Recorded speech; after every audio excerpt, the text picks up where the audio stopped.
Welcome to our home. Thank you for having me. You brought your son. 1 hour later. Oh, he's allergic to the microphone. Apparently. We're going to do a little improv. Okay. I didn't want to go because he smells like beef and cheese. And it's really gross. All right, I'm ready.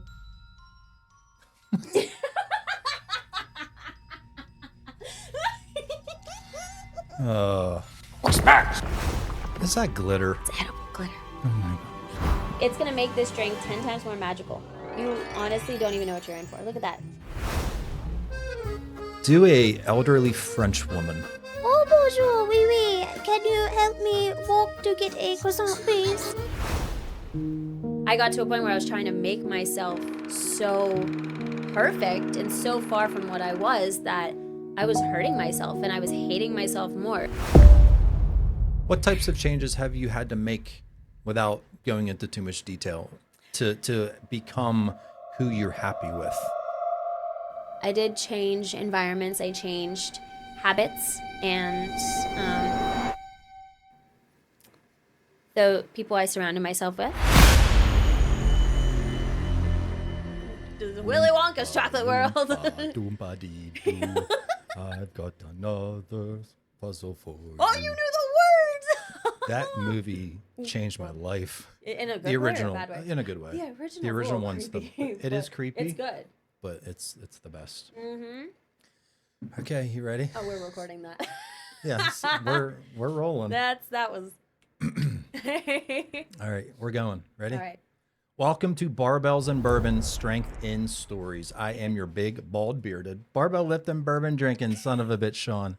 And joining me today is Caitlyn Deline. Deline.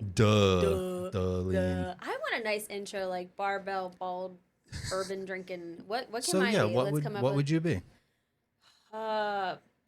Average. Did you know 5'3" is the average height for women? That's actually really short. I'm mad about that. I thought I was special. So you're 5'3". Yeah, I thought I was like a unique size. Apparently, I'm not. Like I thought I was special. I don't know. So I'm short-ish. I guess I'm average. I like glitter. You're shorty. Animated. Yeah, I don't. Shorty. Ask ChatGPT. Say, Say, pull come out up my with phone. a. Wait, should I? Yeah, go ahead. Okay. Okay, I love ChatGPT. So describe yourself and say, I need a podcast intro for a 5'3" glitter wearing, makeup doing. I think I'm coming up with it right now. Acting, singing, son of a bitch.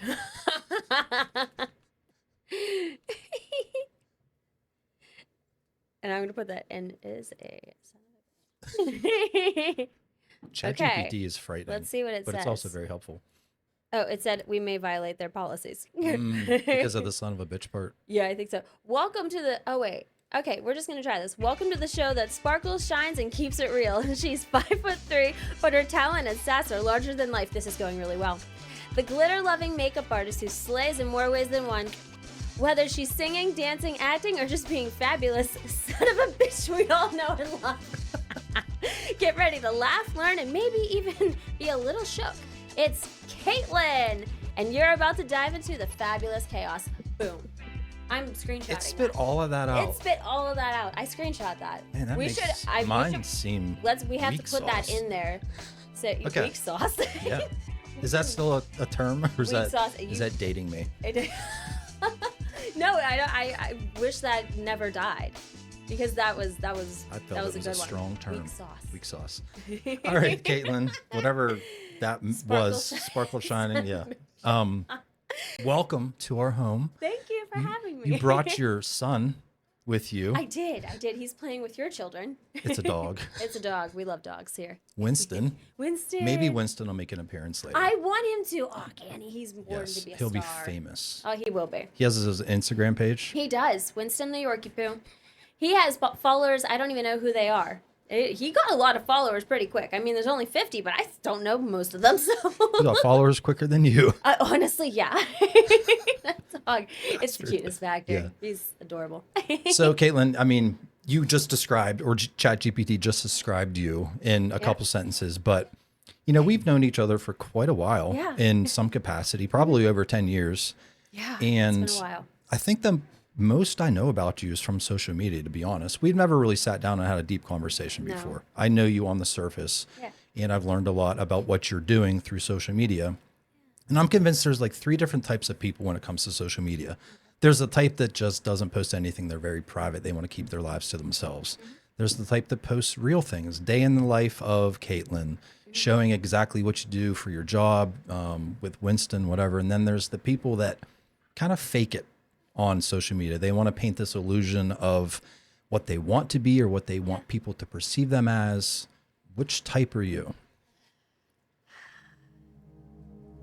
I know that I would say I'm definitely not fake. What you see is definitely what you get. Like, I'm not trying to be somebody else. I would say I definitely was a more private person. But I'm trying to not be as much anymore. I think that for a while I didn't really think my clients or anybody that followed me really cared about my personal life, and I'm sure there's people that don't. But realistically, the more I've been like, I have to restart that, what I was saying. There's clients that don't care about your personal life. Maybe some do. Yeah, some do. And you're trying to post more about yourself. And as I've been posting more, I will notice that I get a lot of my clients engage with that, and they're like, oh my gosh, this is so cool, or I want to come see you do this. And then I just started trying to be a little bit more realistic on social media, because it's not practical to be perfect, and it's not practical to be flawless. It's just not real, and sometimes your quirks are the best possible thing about you. And I just started embracing that. Like, I start posting memes on my business page about my ADHD, because my clients see it all the time. They see my squirrel moments, my like, what was I talking about again? Like, all that Which stuff. just happened. Yeah, exactly. Right? Yeah. And I want to be somebody that people can relate to. I don't want to be somebody that people are jealous of or want to be, or that's better than anybody, because that's not even real. We're all just people on earth. Nobody's better than anybody. And I want to be the person that posts a lot more day in the life. And even if it's a boring day in the life, it's a day in the life. It's what I do. I'm not going to wake up every day and ride a unicorn to work. Like, it's not every day's going to be different. Some days are boring, some days are not. So I would like to be somebody that's a little bit more realistic, less private, less scared of being real. Yeah. Well, you said the magic word, which is relatable. Yeah. And that is why this show exists. I want people to be able to sit down and tell their life experience and life stories to be able to relate to the viewer, because there's people watching this right now that maybe they have ADHD, maybe they want to get into makeup, maybe they want to be a singer, a dancer, an actress, whatever it may be. And your story might just put them right over the edge and make them take that leap, or make them feel like they're not alone, or right? Yeah, that'd Inspire be great. somebody, anything. So we're going to Sounds like peel a back dream. the layers of Caitlyn. Okay. Like an And- onion. Yeah, Shrek. Right? Donkey. But first, Caitlyn, we're going to play a little game. Oh, I've never done this before, and I don't know how it's going to go, me neither. but no, you don't. No. You're multi-talented, I think so. and we're going to put those talents to the test. Dun dun dun dun. We're going to do a little improv, Okay. an improv argument, Okay. okay? It's been a while But- since I argued. You can't just argue back. You have to sing Just sing my argument. your argument. Okay. I hope you're loose. Get some Yeah. H2O. Yep. Little water. This is going to be good. Is ChatGPT gonna pick our argument? ChatGPT cannot help you now. Okay. Okay? You're on your own. So, Caitlyn, What? What? why were you late for Uncle Harold's 80th surprise party? So does this wait? Are we cousins? Are we siblings? I need to know our relation. That doesn't matter. You don't matter. You don't matter. This is hard already. This is hard already. Harold came up to me at the party, and said he was really disappointed that you didn't show up, and he wants to know what happened. I didn't want to go because he smells like beef and cheese. And it's really gross. I didn't know Britney Spears was up in here. Oh my God. That was fantastic. Oh, thank you. I have no response to that. I'll have to tell Harold that Brittany was supposed to show up. And, Beef wow. and cheese. Okay. Do you know what that's from? Beef and cheese. You smell Elf. like beef and cheese. Elf, you're not the real Santa. I'm singing. I'm in a store and I'm singing. Smiling's fun, or whatever that line is. Smiling's my favorite. Caitlyn, you obviously have some talents. Thank you. Okay. And I'm sure you weren't born pretending like you're Britney Spears. No, but I wanted to be her. Yeah. Yeah, I did. But I want to learn about you from childhood. I want to know like why Caitlyn is Caitlyn today. What created this makeup artist, this singer, this dancer, this actress that is sitting across from me today? So, where did you grow up? I grew up in Pittsburgh. My mom and I lived here for a couple years till I was about maybe two and a half. And then we moved to Florida and we lived there till I was about, 6, I think. And we had a little townhouse style condo thing right on the beach. I saw dolphins every morning and it was great. And there'd be, I used to we would always get hurricanes, obviously it's Florida, but I would go out and play and the hurricane after. No, my mom wasn't just during. take her. Yeah. She's driving me crazy, go out. But I would go outside and we would play in the puddles and everything. And I just loved it so much living there. And my mom was dating my brother's dad. And they then had my brother whenever I was 6 years old. So we are 6 years apart. We moved back to Pittsburgh. And I just kind of stayed in the North Hills area for a while. And it was a lot of Bellevue area, Shaler Township. And magically, one day, years later, my 8th grade year, my mom got married and they were looking at houses all in the North Hills. And I think they just wanted to spice things up a bit because they're like, hey guys, get in the car. We're going to go look at this house. And we're thinking, oh, it's going to be boring. It's going to be another house around here. An hour and a half later, we end up at the top of Butler County in a weird little place called Boyers. Never heard of Boyers in my life. It's Me either. the middle of bum F nowhere. So it wasn't as spicy as you thought it was going to be. I mean, listen, they bring the heat there. The rednecks. Redneck games.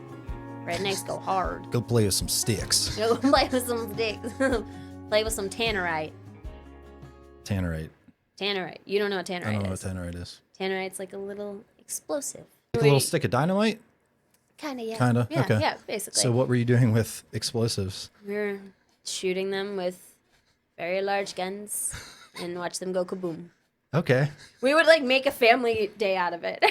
We would all just sit there and on the ground with our guns and we would shoot and then the poor little chickens, they kind of got a little scared. No, we didn't shoot any Okay. of them. No chickens were harmed in the making of this episode. I mean, there were chickens harmed, but not by that. Right. Yeah, my mom he had chicken soup sometimes. Oh, well, that's why you had the chickens, right? Not To provide exactly, sustenance. No, I mean, so actually the reason we got chickens is because whenever we first moved there were tons of ticks. We had 26 acres of land.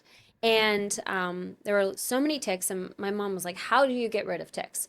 She did a lot of research and found this bird named a guinea. And guineas, they eat them. And so all the ticks went away. But then my mom suddenly became obsessed with birds. And now she's a blogger. She blogs about homesteading and farming and chickens and growing your vegetables and fruits. And it's so cool that she made a whole career out of this. But she just got all these chickens. And then sometimes chickens can be a little buttheads. Mm-hmm. And I think their punishment was, To go into some soup. yeah. She would do it in a classy way, I think. Yeah. Well, that's nice of her. Yeah, I think so, at least. My mom was in Sam's Club one time, and she was looking for a knife. And my little brother was with her, and he said, well, what knife did you use to kill Henry with? Meaning the chicken Henry. And there's this little old lady standing right there, and she goes, and my mom goes, yeah, Henry made really good chicken soup. And this lady just went, and ran away. She hangs up the 911 call. I know, right? Then she probably took her little walker and moved as fast as she could. But yeah, so my mom somehow, we went from like this suburb, this family that just lived in like the city, and to all of a sudden, Yeah, out working in the with sticks. chickens. Yeah, we're out in the sticks. There you go. How did you adapt to that completely different lifestyle? I didn't adapt very well. Yeah, so you were like a city girl at heart. Yeah, it was hard for me. I mean, I definitely always had it in my heart, and I wanted to come back, but I definitely developed a few different skills, and I learned how to do a thing or two on the farm, and I definitely would love to retire there. It's very peaceful. Waking up, just your neighbors are not directly next door to you. You don't hear anybody. You just walk outside, and you are just with nature, and it's just so peaceful and quiet, and just not something I could do right now, just because everything's so far from it. Like, the closest grocery store is like 30 minutes from you. Not convenient. No, not at all. And especially with my job, like, I drive everywhere, so I'm looking at like a 2-hour drive just going to a wedding. But you have to suck it up, Buttercup, and you have to learn a thing or two. And my school was very small. My class, I think, had like 96 kids in it, which That's is small. I know, for around here. What are these classes, like 400? 350, 400, Yeah, yeah. it's crazy. I went to a graduation one time. There was like 600. I was like, what? I think I set a timer on my phone. That was your whole K through 12. Yeah, seriously. It was nuts. And we had classes in school where it was like FFA, like Future Farmers of America. Learn how to plant seed and Milk a cow. milk a cow. I milked a goat once. You can milk goats. Do Do they have udders like a cow? Are they teats? Teats. Teats. Is that the right? I'm pretty sure I milked a goat. It was a small animal. It was smaller than a cow. Why am I talking like that? You should talk like that when you're talking about milking something. You have to be able to milk a goat. There's goat's milk. You can't get that from anywhere else from the goat. No, that's true. Yeah. But yeah, so you have to learn stuff like that, and yeah, it was an interesting. We had to take your tractor to school day. Did you take your tractor? No, I never drove the tractor. I didn't know how to. Oh. I knew how to drive like our quads and our gator and things like that, but never the John Deere. So how was school for you? Did you have a lot of friends? Were you popular? Like, what type of kid were you in school? I was such a weirdo. At least you can admit it.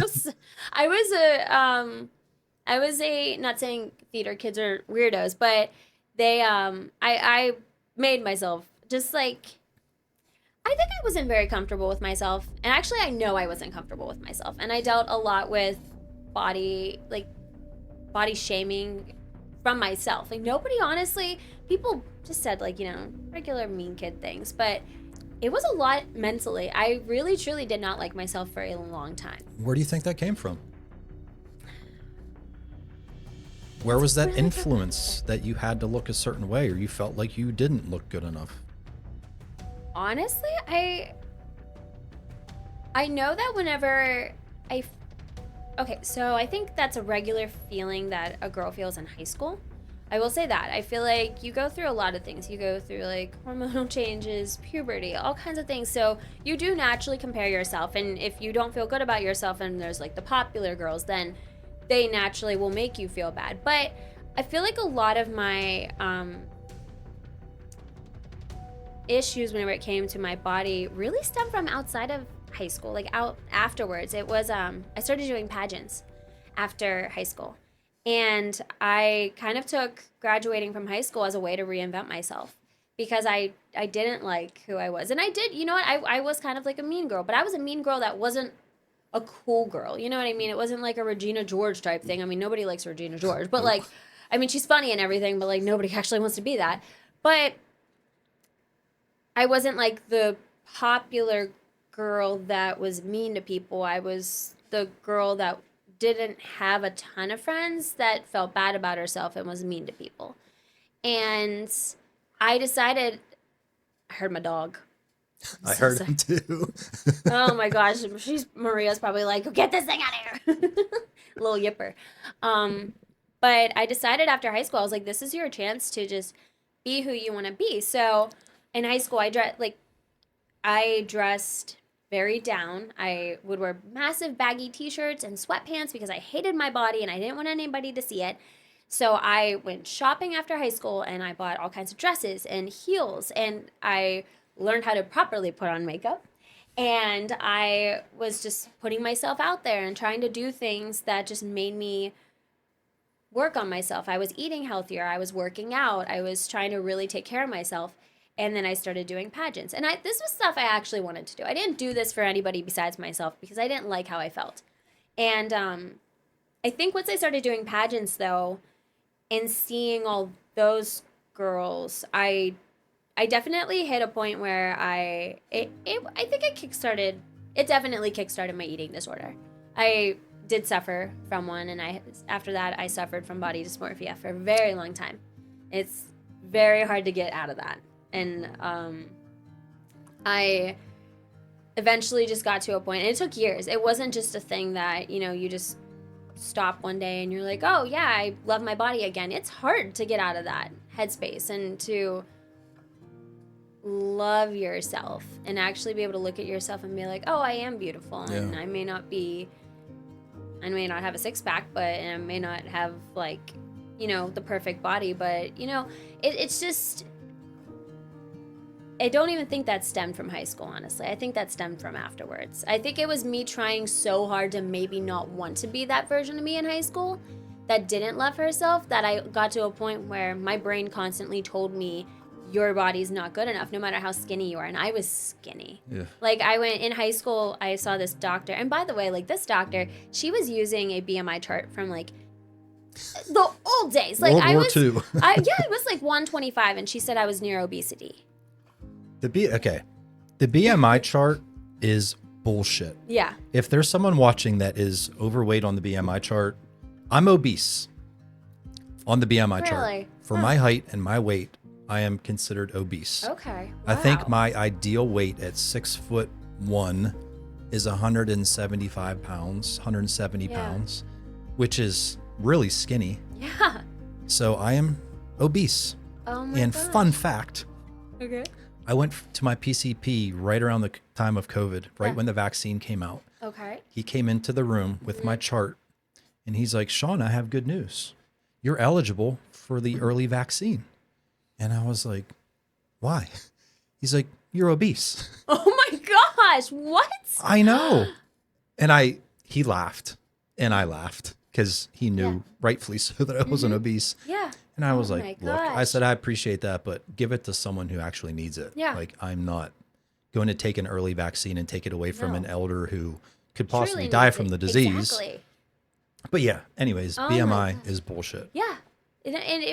I didn't know that at the time, and hearing that at 17 years old, it does. I mean, obviously I felt terrible about myself, but then my mom reassured me, no, you're not. And I didn't really spiral after that, but I think once high school was over and I graduated, then I was like, you know what? Like, this is my fresh start. So I just got into all these things, and I think I just got way too out of hand with it. I was taking those, and they're probably massive scams, but I wasted my money on them. It was those diet pills. Why was I taking a diet pill? Was like it 100 hydroxycut pounds? or something? Yeah. Which ended up being banned. Yeah, exactly. And then whenever I didn't take that one, I would take a different one.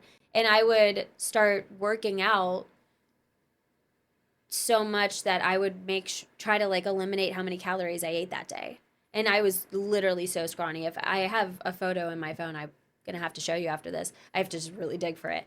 But my arms are like this big.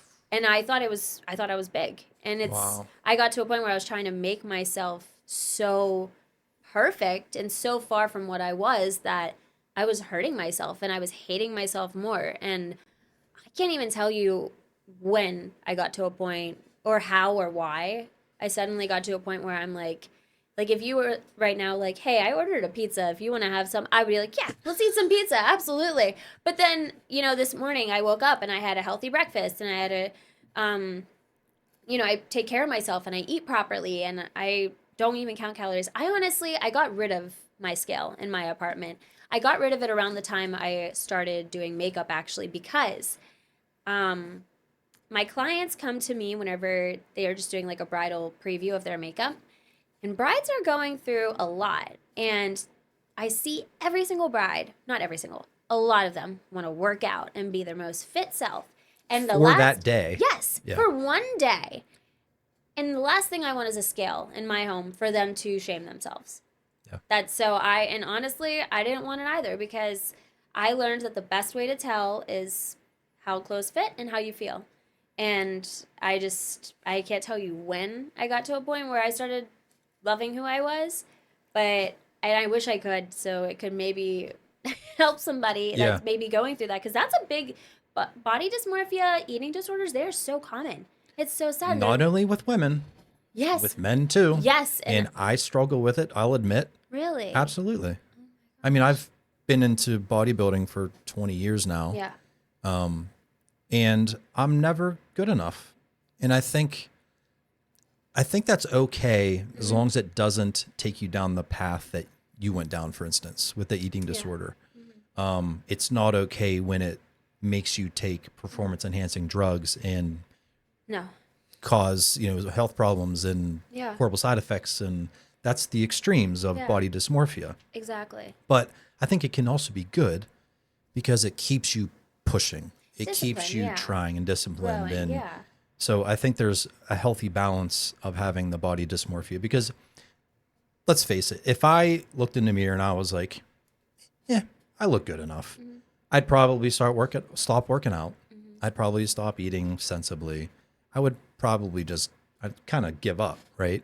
No, that's but fair. knowing that I'm still not ideal in my eyes, it keeps me working. So I think, I think that's completely common. Comment below if you have body dysmorphia. It's not a bad thing. It's not like a thing to be criticized about. No, absolutely It's a very not. real problem that'll probably, I'd say, more than half of the people have on this planet. Yeah, and it's so common, and it was so funny because, nobody actually made fun of my weight in high school, and I was not big. I just didn't feel good about myself, and I didn't feel like I looked like other girls. But I was the only person that really said anything ever about that. But it wasn't until after I did lose weight and I did start working out that I noticed people are very quick to say things about your body. Like, oh, eat a cheeseburger. I will never forget. That was one of the comments I got. And I was on like both sides where I was like shaming myself for being too like not fit. And then I'm being shamed because I am like too skinny, and it's like you can't win. No, you honestly can't. Caitlyn, there's always going to be someone that has to say about what you look like. Oh yeah, absolutely. You can be sexiest man or woman alive on GQ or whatever the magazine is, People, and someone's going to criticize you. Oh, absolutely. People always have a problem with something. And you know what that is to me? That's jealousy. If someone criticizes you without any reason, I think it's more than likely stemming from jealousy. Yeah, there's a bit of insecurity that I think goes with that. And I know that because I was that person like back in the day. And I mean, if I ever made fun of somebody, there was no reason for it. You know what I mean? Like, why am I just sitting around like talking like that? Why am I saying this about that person? Like, they're not causing me any issues. They're not doing anything to me. And it does come from a sense of like, it comes from a place where you're not comfortable with who you are, and it makes you feel good to make fun of other people, and that's sad. You're trying to bring them down to your level. Exactly. Yeah. No, it's a sad life. It's not okay to be that way, and I just couldn't imagine doing that kind of stuff anymore to people. Like, it's just, I don't know. Life is hard enough. You know what I mean? Like, why be a negative person? Why be nasty to people? And we're just all trying, honestly. Yeah. Like, we're all trying to make it. And I know that's cheesy, and there's a bunch of Pinterest quotes that say that, but it's so true. Like, I don't know, it's so corny, but I got to a point where I just wanted to be a good person and be nice to people. And maybe that's where my confidence in me not caring anymore about, and I'm not saying I don't care about my body, because ultimately you want to be healthy, right? You want to live a long life. You don't want to have health issues. So you do want to take care of yourself. And it's good to exercise. It's good to eat right. But I just don't make myself feel bad anymore, because I've gotten to a place where I'm like, I think I'm just content. And You've learned to love yourself. yeah. And I want everybody else to. And I know that sounds so cheesy and corny, but it's so true. Like, I hate seeing people miserable with who they are. Well, if you can't like or love yourself, how can you expect anybody else to? Exactly. Right? And you can't love people properly if you don't love yourself. Like, you can't, there's that jealousy. Like, you're always going to be a little competitive, or you're always going to feel a little bad about yourself, or you're always going to be a little spiteful towards them because you don't love who you are. Yeah. So out of high school, what did you do? Did you go to further your education? Did you start in the workforce? What happened? So after high school, I went to EC3. It was Butler Community College. And I went for my associate degree in fine arts. And I just honestly, I wanted to really focus on just getting like the general studies taken care of, because I didn't know what I wanted to do. I don't think a lot of kids that graduate high school know what they want to do. No, I don't. And I feel so, I don't either. And I feel like they have all this immense pressure to figure their life out. And then, not that the only thing that matters is wasting money, because that's not it. It's your time. But think about all these kids that go straight to college just because they feel like they have to, and then they end up doing something else. Yeah. And it's in a completely different field.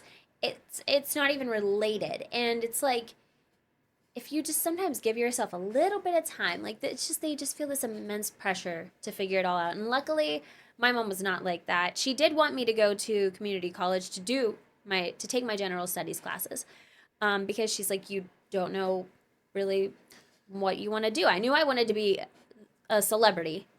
I wanted to be the next Christina Aguilera. Duh. Darlene. Well played. Thank you. But I wanted to be the next Christina Aguilera, or the next, in high school, I was like really big on the show Glee. So I wanted to be the next Rachel Berry. Do you know who that is? I don't. Well, I didn't. Yeah. Anyways, I'll look some it up people will know. afterwards. Yeah. But I wanted to be her, and that's not practical. You know what I mean? Everybody, it's great to have big dreams, but you also have to be realistic. So, Yes. But I also didn't want to get into something that I didn't want to do. I didn't want to be miserable. So So went to college yeah.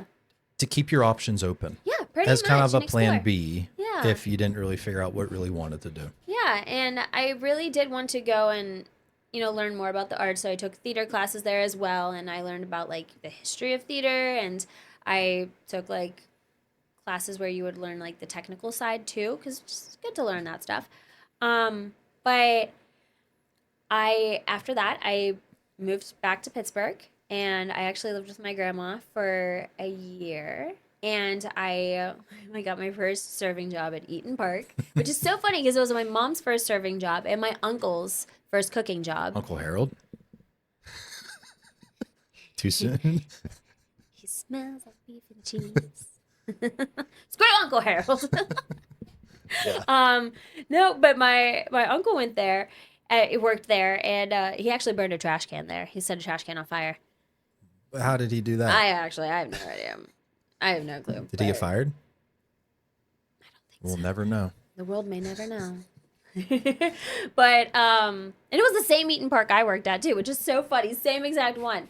But so yeah, I worked there, and I saved as much as I could, and I got my first apartment, and it was everybody's first apartment, a little rinky dink. It's not the best, Little but fixer-upper. a little fixer upper, but it's special to you. You know what I mean? I look back on that place, I'm like, oh, I did that on my own. And after that, I started working at another serving job. And then at the same time, I decided I got this job as a choir director, as an after-school choir director at my old elementary school, which was super cool, really awkward whenever I went to the nostalgic.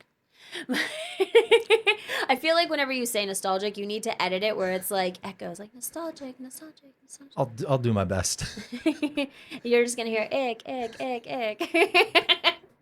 But my first day, I went to the principal's office and I was like, well, this is fun. Just take it back to the old days. Awkward. I know. He was like, well, Miss Deline, we meet again. I was in the principal's office quite a few times whenever I was in elementary school. Elementary school. Yeah, well, what does that say about you? How bad did you have to be to go to the principal in elementary school? First off, both times were not my fault. That's what they all say. I will die on that hill. But we're not going to get into that. Okay, that's fine. No, actually, this one time you remember those chairs in school where it was those big computer chairs and they move back and forth like this? Well, this one girl and we were in computer class, and this kid, we asked him to help us with an assignment, and he was standing there. She turned my chair and she flung it back, and my foot kicked that poor boy's private area, and I got sent to the principal's office for that. And that girl fake cried, and I was like, what? And the guy was like, principal was like, Miss Deline, I'm disappointed. And you're like, gravity. Like, what was I supposed to do? Oh my gosh! So that's what happened. So what happened to the kid that got kicked in the nuts? I don't even remember his name. Poor kid. Feel bad for him, but Now I definitely know he's he a cried. singer. He's singing.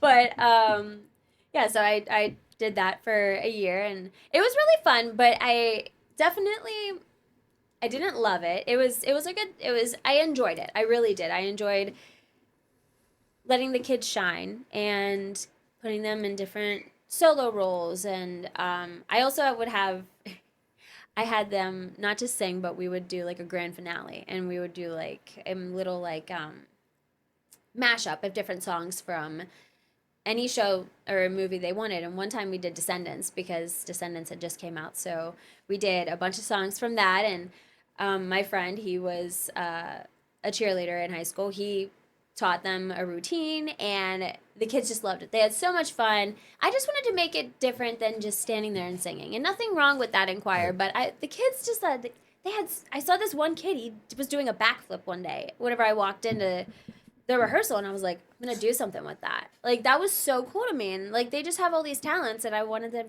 to be able to express Expose them, yeah, so that was really fun. And it was nice because whenever I would visit them years later, they would obviously go to the high school, and I would go to the high school to watch my friends perform in the shows. And I also was really close friends with my old choir director, so I would also go for moral support for her. And the kids would see me and they'd be like, Miss Caitlyn! And it was just so nice. Like, I watched some of them, they were like, will you please come to our graduation? Like, you changed our lives. And it was so nice.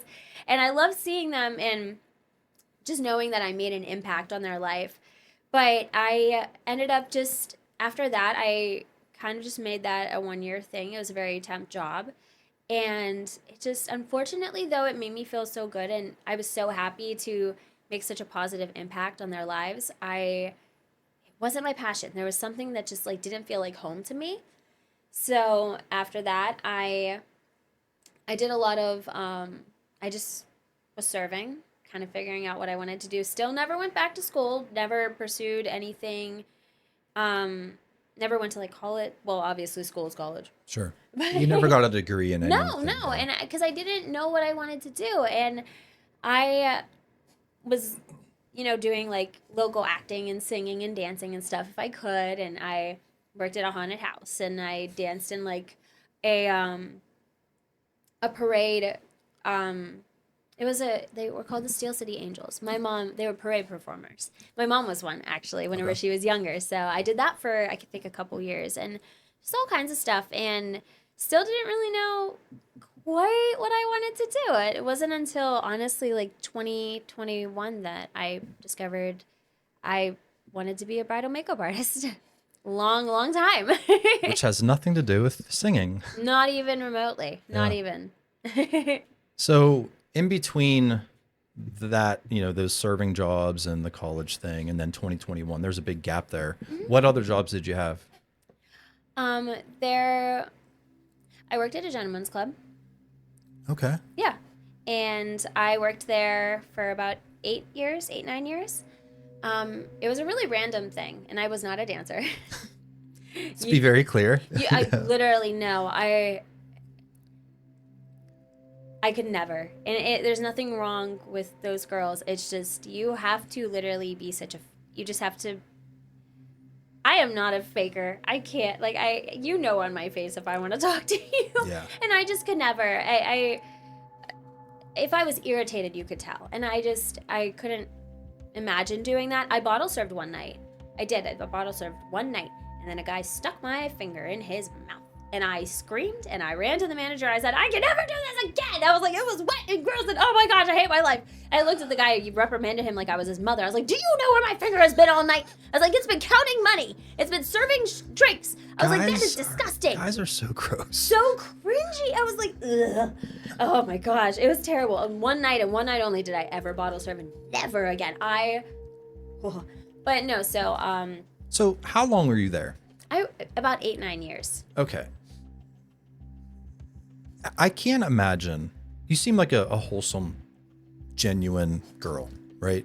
Seeing you working in a gentleman's club just doesn't compute for me. Yeah. No criticism That's because, okay. it's a job at the Yeah. end of the day. What did that environment do to you as a person? Okay, so whenever I first started that job, it was because my brother's dad, who lived in Florida with us, he was kind of like a father figure to me for a while.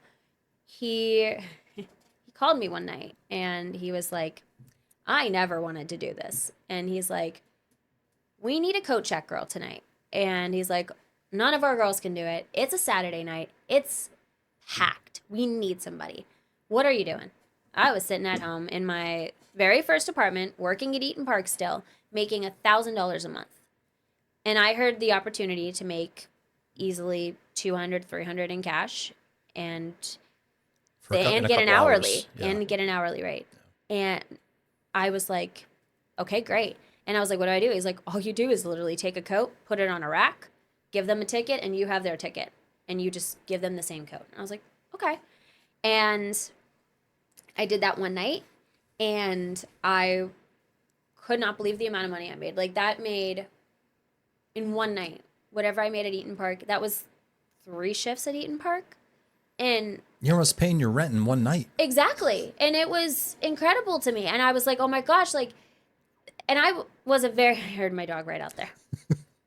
He's fine. I feel so bad. He's good. I was a very hard worker and I worked so hard and I was always trying to make more money and I was always afraid of going broke or something happening and not being able to pay for things. So I always busted my little butt. And for this, it was just like, it felt like easy money.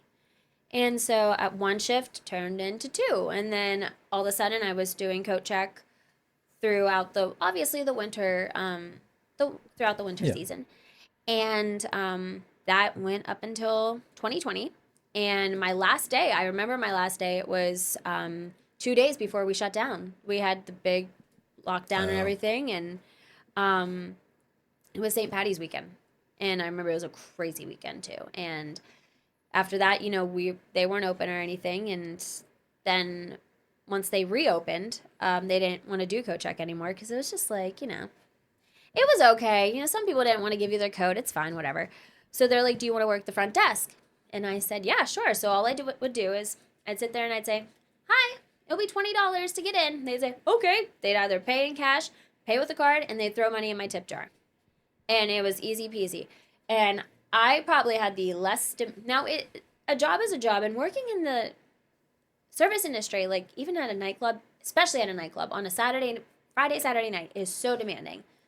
But as compared to all the other positions there, I had the least demanding. I got to, it was, I don't want to say the most tasteful. I want to say I had to do less. I actually didn't do anything really. I've never, Yeah. oh no. So But it was yeah. easy money. It was Let's face so it. easy. Yeah. Like I would go out with my friends to dinner at a nice restaurant and I'd be like, oh yeah, I could blow this money. I'm just going to make it back tomorrow. And I think that I just got so comfortable. It was so comfortable, but truthfully, I did not love the hours. I didn't like the environment. The people I worked with were great. Honestly, I have nothing bad to say about them. But I just didn't believe in what I was surrounding myself with. But I think I was so convinced that it was safe. Because it was. It was guaranteed money. You know, you don't have to bet on yourself. You don't have to bet on somebody else. You just knew that you were going to walk away with money and you were going to be fine. And I got very comfortable for a long time, but I promised myself that I would not be somebody that's there my whole life. Yeah. And I was like, this is just to help you save for your future. Yeah. And that's what I did. It paid for my schooling. It paid for my makeup kit. It paid for everything. And I'm forever grateful for it. It's just not something that I want to bring into the rest of my life. Sure. But I think that, to go back to your question, I'm proud of myself for remembering that with my ADHD. I feel like I was trying to be something I wasn't. I was never, I mean, of course, whenever you first turn 21, 22, you want to have fun. You want to go drink. You want to go to the bars and the clubs and all that. That's fine. But I think I felt like I almost had to more because I worked there and because everybody else did. And Keep up with the image. yeah, exactly. And realistically, I didn't love doing that. I loved the people, but I just didn't believe that it was me, and it didn't feel right. And it didn't, like, I liked spending time with them, but blowing money at the bar, or, you know, staying out late or going from restaurant to restaurant, it just wasn't, it didn't leave me fulfilled with anything. So you feel like the money kind of changed who you were as a person? Yeah, definitely. Yeah. And that's not who I always was grateful for the money and grateful for the opportunity. I mean, honestly, it's a blessing. There's people that are struggling in this world. They really, like, they need that money. They couldn't imagine making that money. And I was like, I wasn't careless. I wouldn't say I was careless because I was saving. But there was, whenever I was younger, it was not that easy for me. And we grew up very, I don't want to Frugally? Yeah, that's a great word. Yeah. Way to put it. My mom was a single mom my mom was a single mom raising myself and my brother. And she was the server at Atria's. And there's only so much she could do for us. And our fun days as kids would be 99-cent kids meals at McDonald's and half-price days at the pool. And she would make it the best day of our lives. And it would be so cool. But she would take our snacks, because she would never buy snacks at the pool because they were overpriced. And she would just make it as special as she possibly could. But I think that did teach me to be grateful for money. But I think that also kind of taught me to be nervous about it disappearing and going away and struggling again. And I think that's where I also did want to stay there because it was guaranteed. And I think I just got to a point where I just wasn't happy. I always knew it just wasn't for me because I was doing so many things that were so different than that. Yeah. And it was, for a while, it was like, I felt like I was so cool. And not saying people aren't cool. I'm not talking bad about them, but I thought it was like the coolest thing to be like, oh yeah, I'm going to go here and blah, blah, blah. But it got to a point where I just was not happy. Yeah. And even the money just wasn't worth it anymore. I was like, I don't even care what I walk out with today. I just want to go home, and I just want to go to bed, and I just want to be with my cats and my dog, and I want to get up for work tomorrow. Like, my business, you know what I mean? Like, my priorities just changed completely. I think the people that come from, I don't want to say you came from nothing, but to put just a vague term to it, the people that come from nothing appreciate things a lot more than those who are fed with that silver spoon, right? Exactly. I lived a very similar childhood. My parents didn't have a lot of money. You know, they were paying the bills, but I think we went on 2 or 3 family vacations by the time I was 18. Like, we just didn't do those things. And getting a Happy Meal was a treat. And getting Huggies was a treat. Exactly. You know, we were drinking water and pre-mixed Tang. If anybody knows what Tang is, I don't know. It's an orange powder that you mix in water, and it tastes like watered down orange juice. Oh my God. But we didn't have the finer things. Yeah. I was the last one to get a Game Boy, and Mom and Dad, if you're watching this isn't to make you feel bad, but we were the last to get a Nintendo, the last to get a Game Boy. We were the last to wear the stylish shoes or the trending shoes or the trending jeans. Yeah. We shopped at Kmart and Ames and Hills, if you remember those things. We weren't bougie by any means, No. but that created an appreciative man today. Absolutely. So when I am able to afford the nice things, I take it very seriously. I don't take it Absolutely. for granted at all. No, and I like you just looked at the camera and you said, "Mom and Dad, if you're watching this," my mom feels so bad about it to this day. Like she feels awful that she couldn't provide those things. But I tell her all the time. I'm like, I think it was all for a reason. I really do, and I think that it did give me an appreciation. I do think that, like I said, I got to a point where I was so nervous to lose the money because it was so easy and so great, but that you just relied on it. If you didn't make a certain amount of money mentally in your head, like a week, it was like, oh my gosh, what I have to save everything. Like that's just how I kind of got paranoid about it. Yeah. A little OCD about it. Yeah, a little OCD. I am OCD. I do have OCD. I am OCD. I do have OCD and ADHD. So it's a constant like phew, All my kinds head. of All the Ds. stuff. What? Sir, On that note, vitamin D. yeah. But my mom actually got offered do you remember the show Extreme Couponing? Yep. My mom was so good with her coupon. Do you say couponing or couponing? Is it couponing? It's coupon.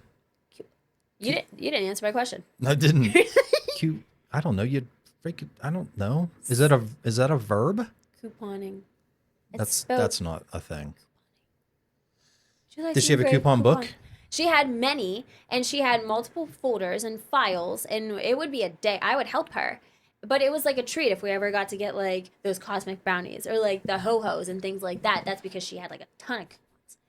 I did it. I said that quietly because I didn't know which way to say it. But yeah, she got asked to be on that show. She turned it down because she's like, I don't want to deal with all that. But yeah, my mom literally got asked to be on that show because she was so good at it. Yeah. It's a skill. It's a skill, I yeah. mean, seriously, she'd take that binder with her, and Giant Takes Eagle, a lot of patience. Giant I Eagle wouldn't. wasn't ready. Skill might be a strong word. I don't know. I think it takes a lot of patience. Patience is a skill. No, but you're Determination. right. Patience, absolutely. Determination, yeah, for sure. Definitely. I want to get into the next phase of your life with the makeup. But Yeah. first, I'm really thirsty, Caitlyn. Are you sure? Are you thirsty? Oh, yes. Always. Is there? Not thirsty as in what the kids say today. Thirsty. Kids are like, if you want attention, you're so thirsty. I'm so not with the Gen Z shit. Not the It's genuine. not even. It's weak sauce. Yeah. This is sus. This is sus. Okay, what do we have here? I don't know. We have a lot. We have, last time I counted, 60. There's some behind you, there's some above me. 60, almost 70 bottles of brown, lukewarm liquid. That's probably not going to quench any thirst. No, I was But- actually going to tell you that's not going to do what you need No. it to do, but But hey, that's fine. when in Rome, This is not called doesn't make any barbells sense. and water. No, Barbells it is, and that'd be so lame. water. Is there anything here that looks interesting that you want to try? Anything that looks familiar? Do you like the color or the shape of the bottle of anything? Anything sparkle more than the other? You said sparkle? I did. I can make it sparkle. Meaning, I have my ways. You'll find out soon. oh, okay. But first, first. we're gonna let's pause for a quick commercial break. Is that what it is? Yes. We're gonna pause for a quick commercial break. Okay, so anyways, I'm not a big whiskey person, and I'm sure you probably stereotyped me that way, and you were correct. But I did have a peanut butter one time. That was really That's- good. And I had one doesn't that count. tasted like That's wood Screwball. recently. Screwball. Screwball. Screwball. Yep, that's the That's peanut not- butter one. That's not a, No, I don't like that name. I thought it was pretty decent. it's very sweet. That's something you would mix with something. Oh, You okay. wouldn't like, You're like, that's not like a drink man's glass drink. of it. That's not a man's drink. No, I don't think it's anybody's. I don't know if you're a Screwball person, it's more of a mixer. Okay. okay. You wouldn't drink that straight, I don't think, unless I you don't know. I want think somebody gave it. to. Okay. I don't know. So what do you want, Anyways, girl? Anything? I don't know. What would you choose for little sparkle Let's see. Caitlyn? What would I give to Britney Spears? Oh, bad. We're gonna do this one. This is Oak and Eden, bourbon and amberana, Ooh. and there's an actual piece of wood in here. I don't know if you can see it on camera. Look at that. That's cool. What does that do? So that's a stave, Okay. which continues to help bring the flavors into the bourbon as it sits in this bottle. Cool. Okay. So yeah. So amberana is known to have a cinnamon. That was a good one. So first you have to smell it Okay.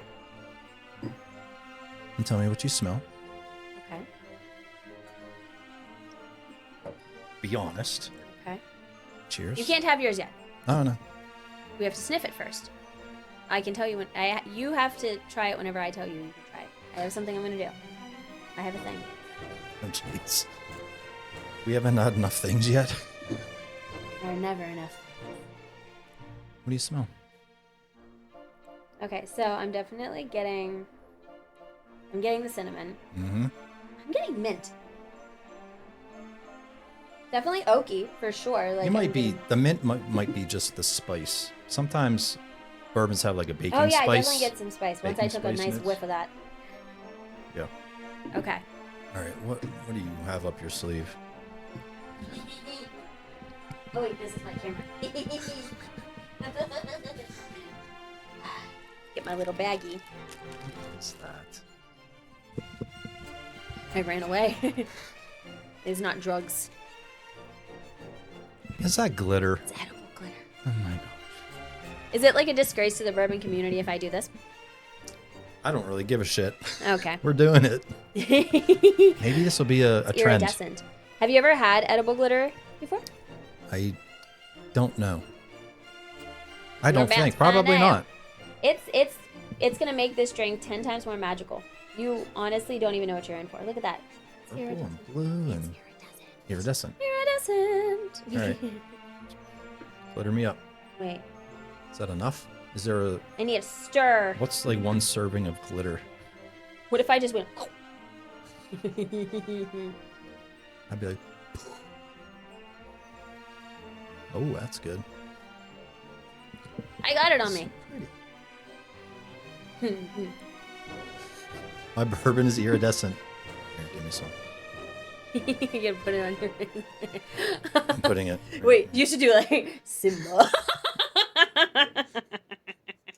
I get downstairs, Maria's gonna be like, babe, why is your nose sparkly? It's like, I you just have to watch the episode. I once took this to Look how cool that looks. Ooh, That is Yeah, super why- cool. you have the Just give it a magic swirl. stir, not me. Put a lot in All right, yours. we drink it yet? Yeah, okay. Cheers. Cheers. This is like a mermaid's drink. Oh, look how pretty it is. Okay, I'm excited. Oh man.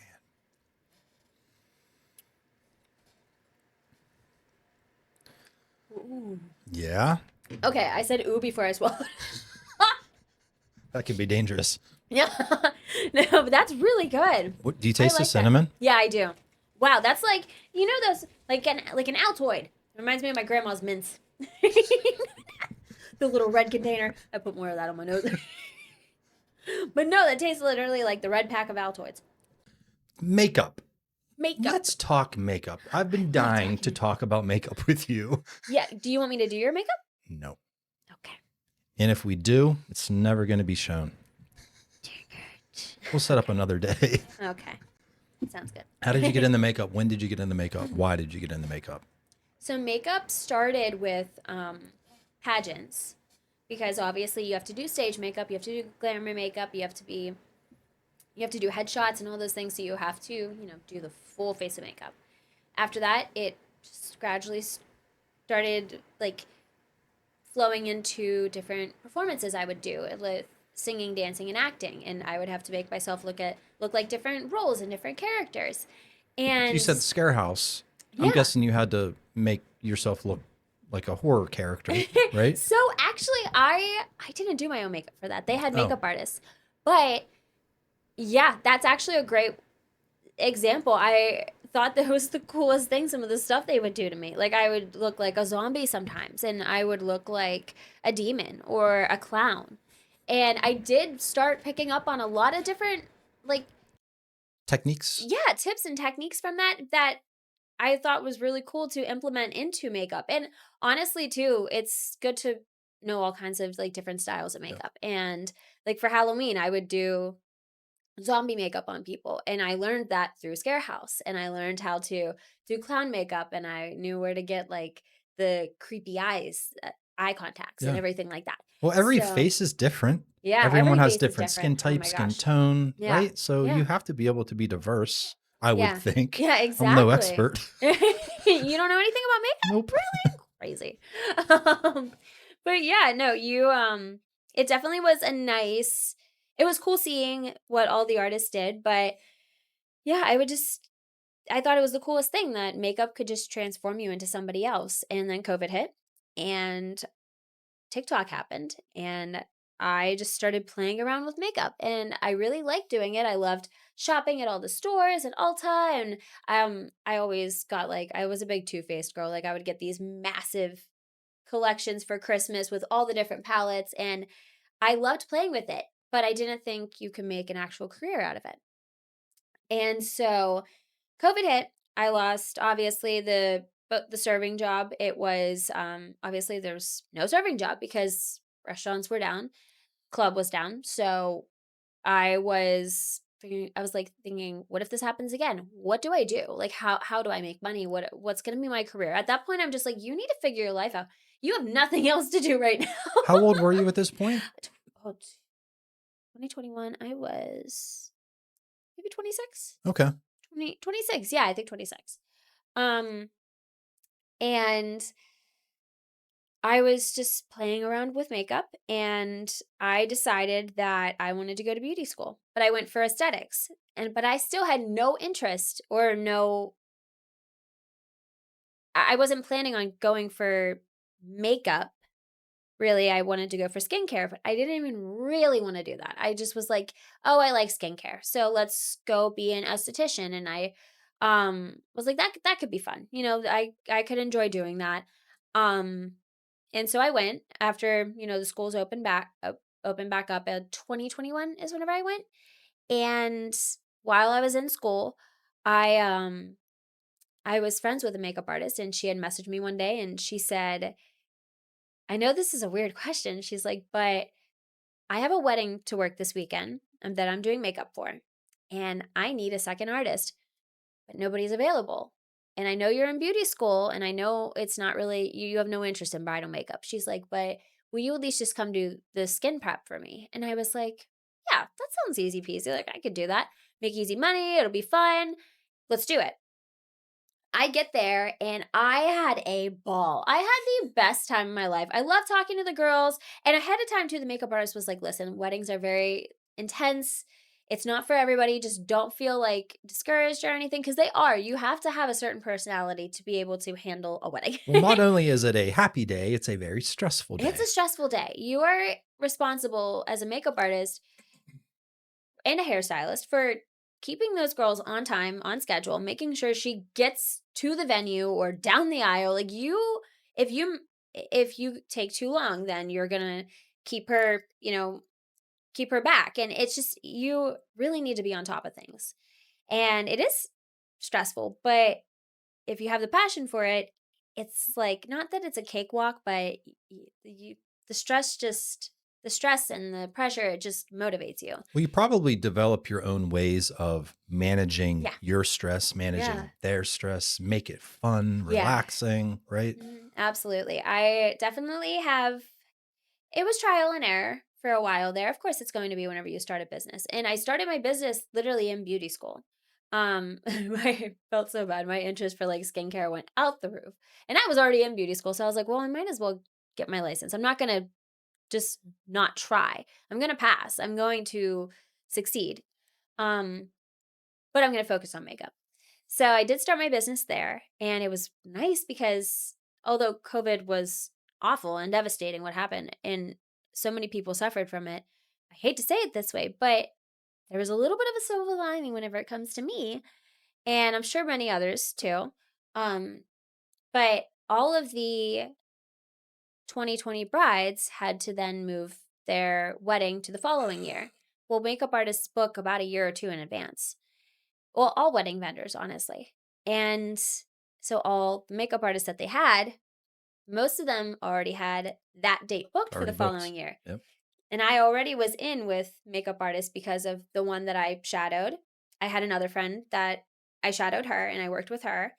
Then I knew Scarehouse makeup artists, and they all recommended me to these brides because they saw that I was good at makeup. It was And like the perfect storm for you. it in a really way. was the perfect storm, and Yeah. it was insane. And I ADHD. But yeah, so COVID was horrible for many people, but it also forced a lot of people to try something different, to learn something exactly. different, Pick up to hobbies.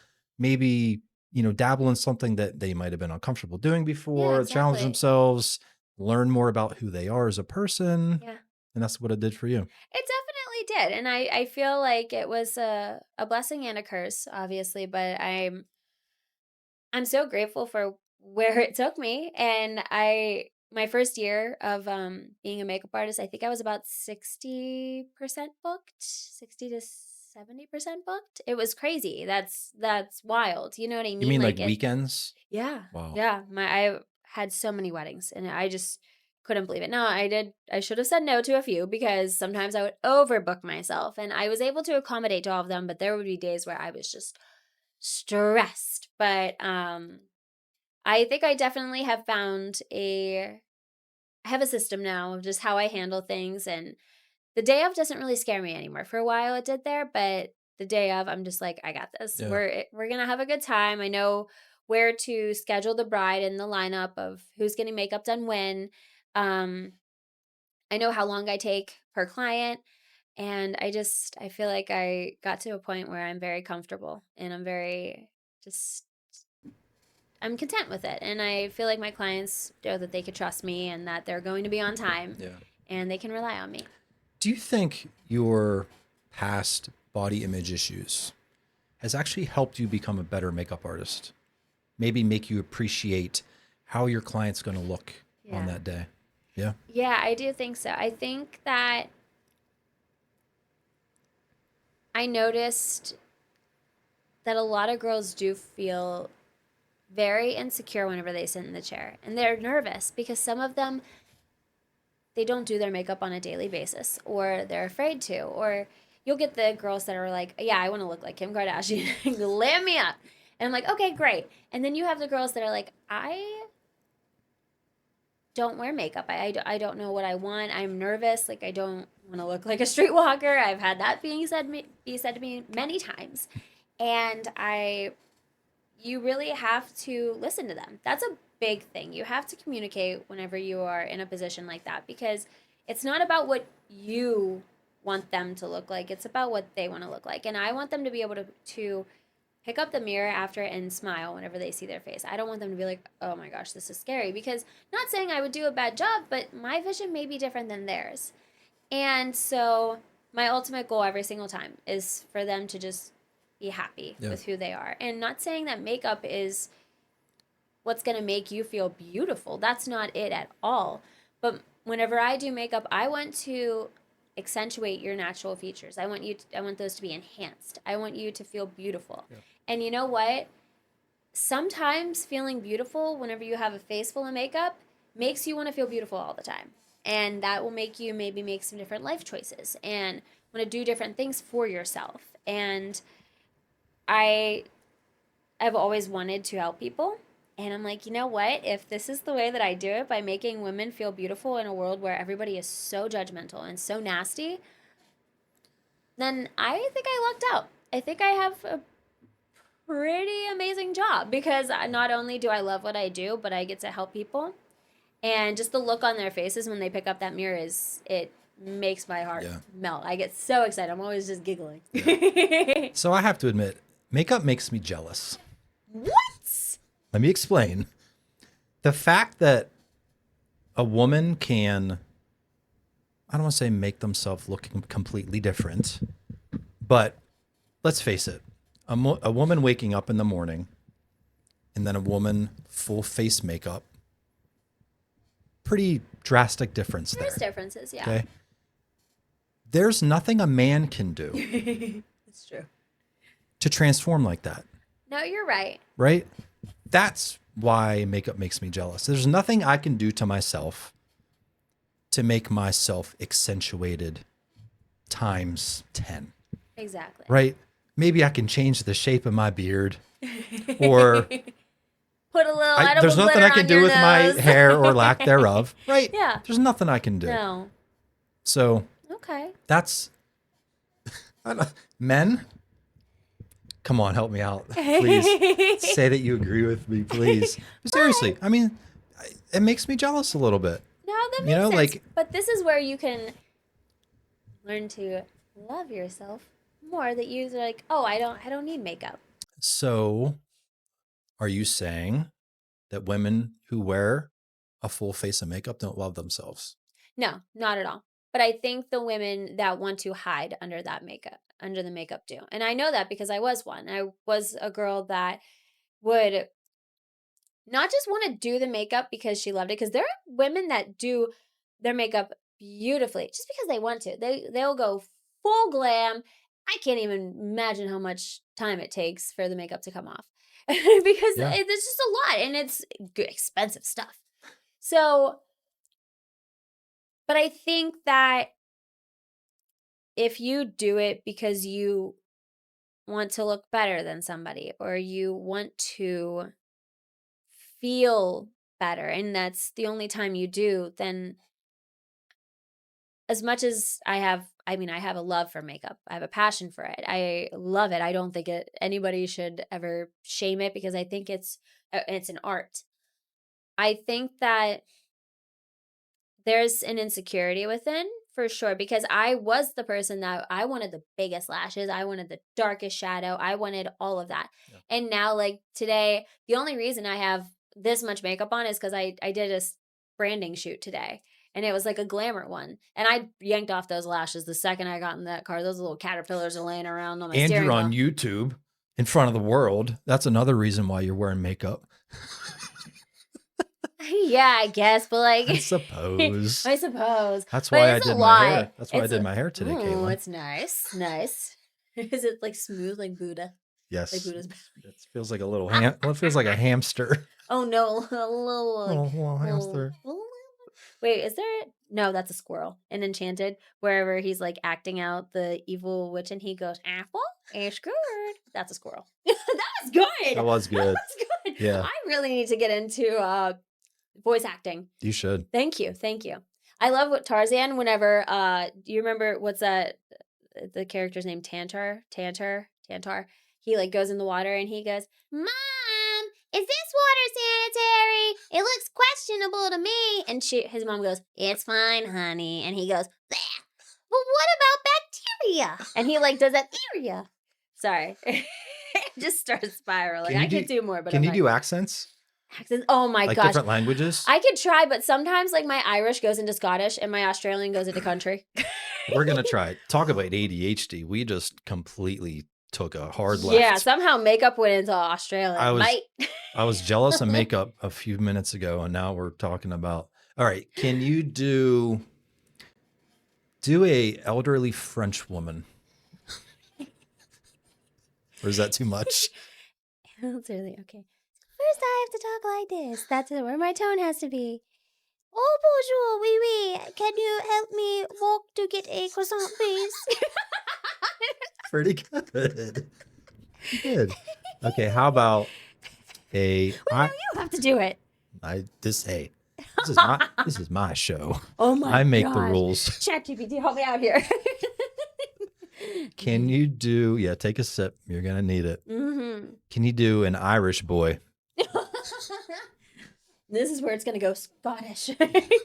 What's my They're the mission as same the Irish boy? country. They're neighbors. It's fine. I guess so. What's my mission as the Irish boy? So for me to get into the Irish mode, I always say "me lucky charms," and that kind of like helps me. You don't have to do Well, it. boys talk like Caitlyn, so I don't have to deepen my voice at all. um, I'm just gonna narrate an Irish boy. I am an Irish boy. That's Scottish, son of a biscuit. They're very similar. I scop to the end of the rainbow to find me pot of gold and the lucky charms. I like the clover ones, and I wear clogs. Do they wear clogs? No, those are Germans. You're all over the map, literally. And I wear pink, green, and white socks. Nailed it. I can nail a Britney Spears impression. Yeah, you definitely can. Back to makeup, Caitlin. Okay. What, I mean, without, calling anybody out in particular, have you had like a nightmare wedding day?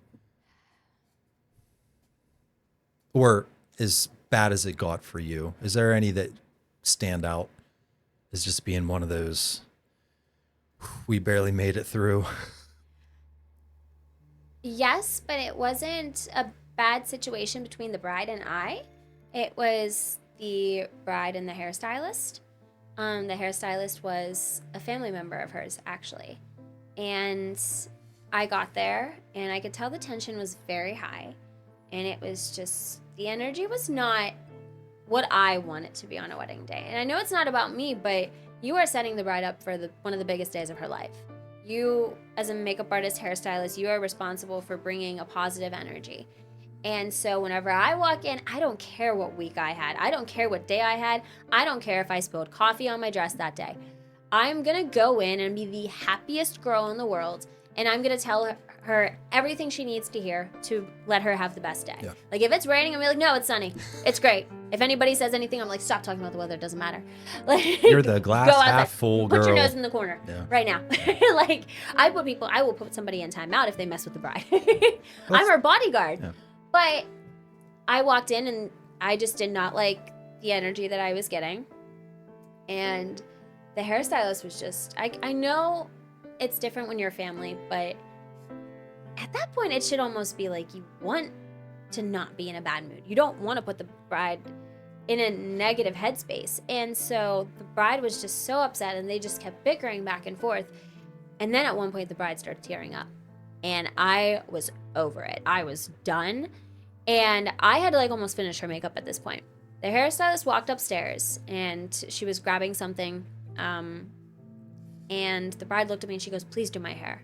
And I was like, I don't know how to do what you want to do. It wasn't just curls. It was like a fancy little braid and stuff. It was like a boho theme. And I was like, honey, I don't know. I don't want to ruin your day. She goes, I can't deal with her. Like she's being so mean. And she was being mean to her. She truly was. There was no reason for her to be acting the way that she was. And so the door's open. We have a special guest. This is Winston, the Yorkie poo. Follow him on Instagram. Anyway, I'll tag Winston's oh my Instagram. gosh, this is a microphone. Oh, he's allergic to the microphone. Apparently. He's a star. It was clearly bothering Maria. She was over it. She's like, I'm done. We're done. She's like, I didn't know what I was signing up for. But yeah, so I wasn't comfortable with it because I was just afraid to ruin her vision. Right. And so the hairstylist came back down and they just kept going back and forth again. And it just got to a point where the bride actually started crying. And I couldn't take it anymore. I looked at the girl and I was like, you know what? I'll just take it over from here. And the bride was like, please go upstairs. Like she said this to the girl. She's like, I don't want you doing my hair. Oh. So she goes upstairs and I'm freaking out because now I have to do all this. And I didn't know what to do. She wanted a braid. So I do know how to braid. So I did like a half up, half down braid. And I thought it looked terrible. So what I did was we saw some baby's breath that the photographer brought. And I was like, we both were like, let's put that in your hair. So it like, I hate to say it covered up anything that wasn't perfect, but I will say that girl, the bride looked at herself in the mirror and she was like, this is beautiful. Like she was so happy and she was so pleased with everything, her hair, her makeup, all of that. And it's just, I think that was one of the moments where I I could have just sat back and not helped, but it just got to a point where I'm like, you know what? Even if I don't do the best job in the world, at least she's going to have a positive rest of her experience at least. Sure.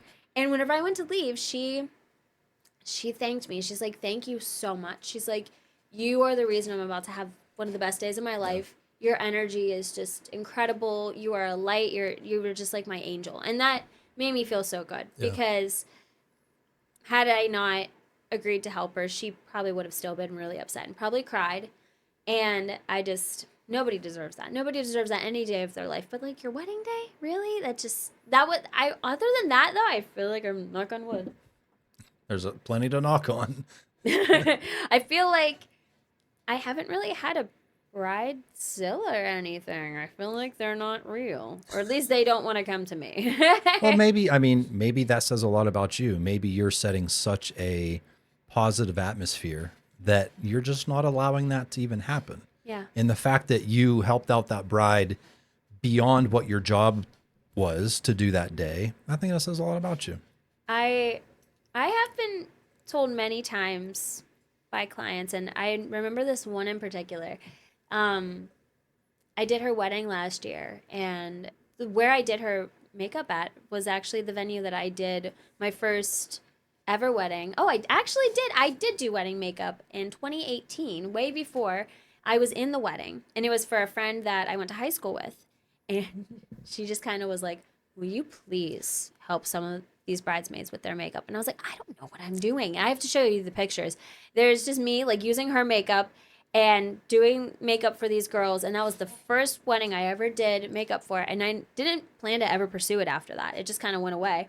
But that same venue I went to last year, and I was like crying when I was there because I was like 7 years ago, I was here and I had no idea that this was going to be my life. But whenever I left that wedding last year, the bride looked at me and said, "Thank you for doing so much more than just my makeup." Yeah. And I know people think you just play with makeup, but you do so much more than that. Yeah. If you make that connection with them and if you really are a positive influence on them and you're just that bright spirit that they need. Well, it's like being a barber or a hairstylist.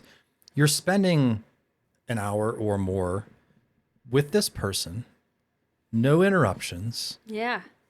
and all you have to do is talk. Like that's all there is to do. No other Exactly. distractions. So Yeah. you're kind of a therapist in a way. You really are, and you're hearing about everything. Like they'll tell you what stress they've been going through regarding their wedding. As the kids say, tea. It's boiling hot sometimes. Yeah.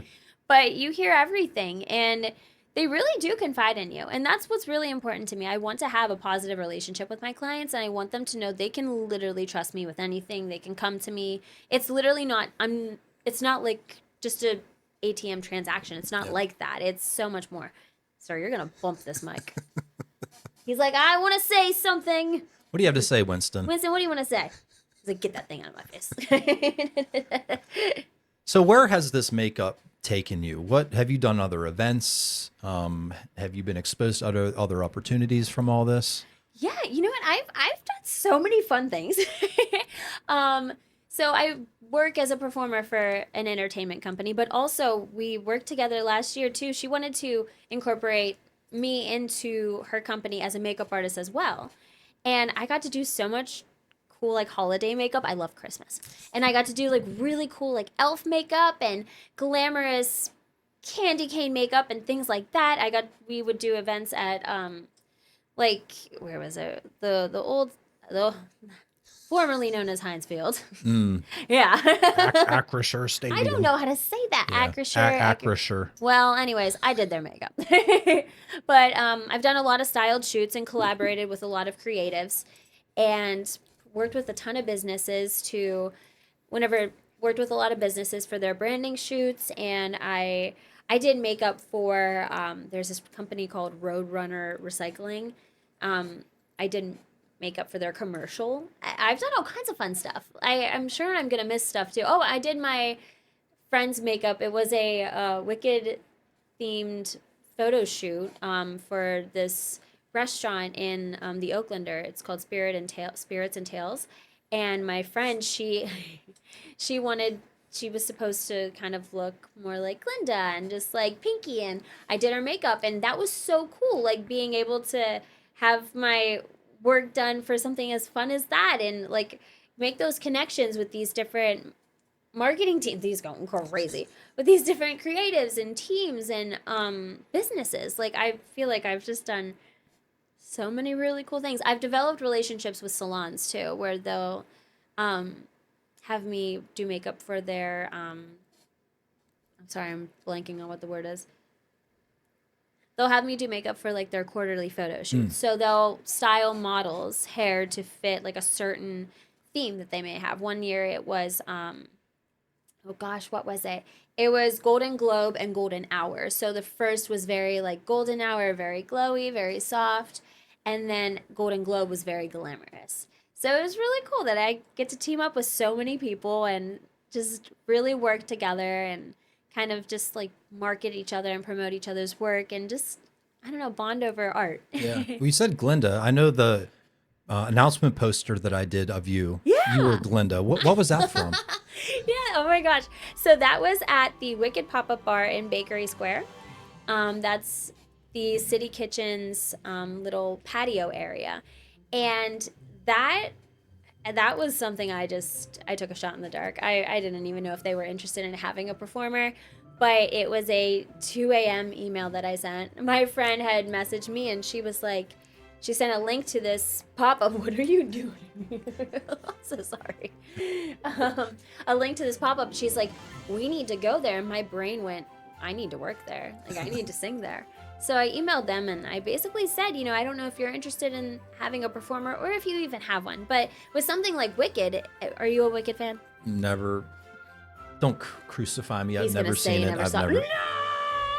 I've never seen it. No. And I do have I a little know. bit of FOMO about it. It's really good. To be honest. Honestly, so my friend's husband went to see it whenever we all did for her birthday, and he got those seats that like shake and stuff. Yeah, he's like, this is for the guys that like really don't want to see Wicked, but they kind of have to, so they want to make it more exciting. He said he loved it. So I heard it's fantastic. it was really good. Yeah. Like they did a great job. I saw it a couple Too many times? Well, I saw it in theaters like regular, and then I did see the sing along. There were some people there that did not know that was a sing along. I saw like heads turn like this. Oh wait, like at the theater? Yeah. There's a sing along? Yeah, they have a sing along version.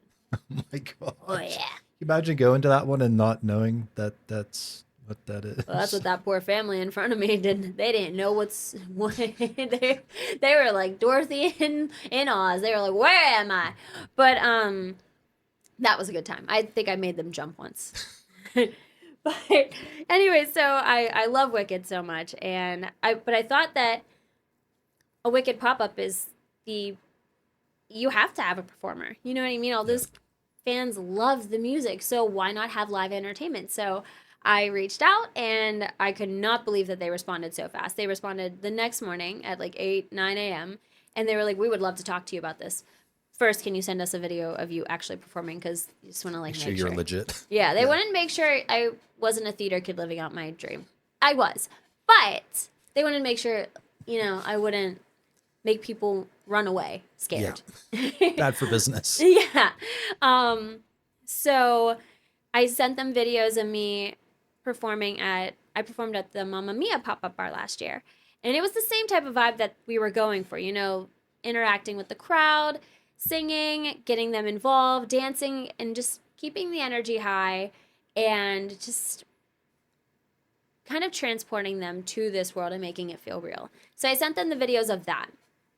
They were like, okay, great, let's schedule a call. So they wanted to do a couple different events. They were like, we would love to have you for kids events. And they're like, are you interested in, like, are you comfortable with that? Would you be okay with doing kids events? And I'm like, I could do a kids event. Yeah. I can handle that. I can handle that, no problem.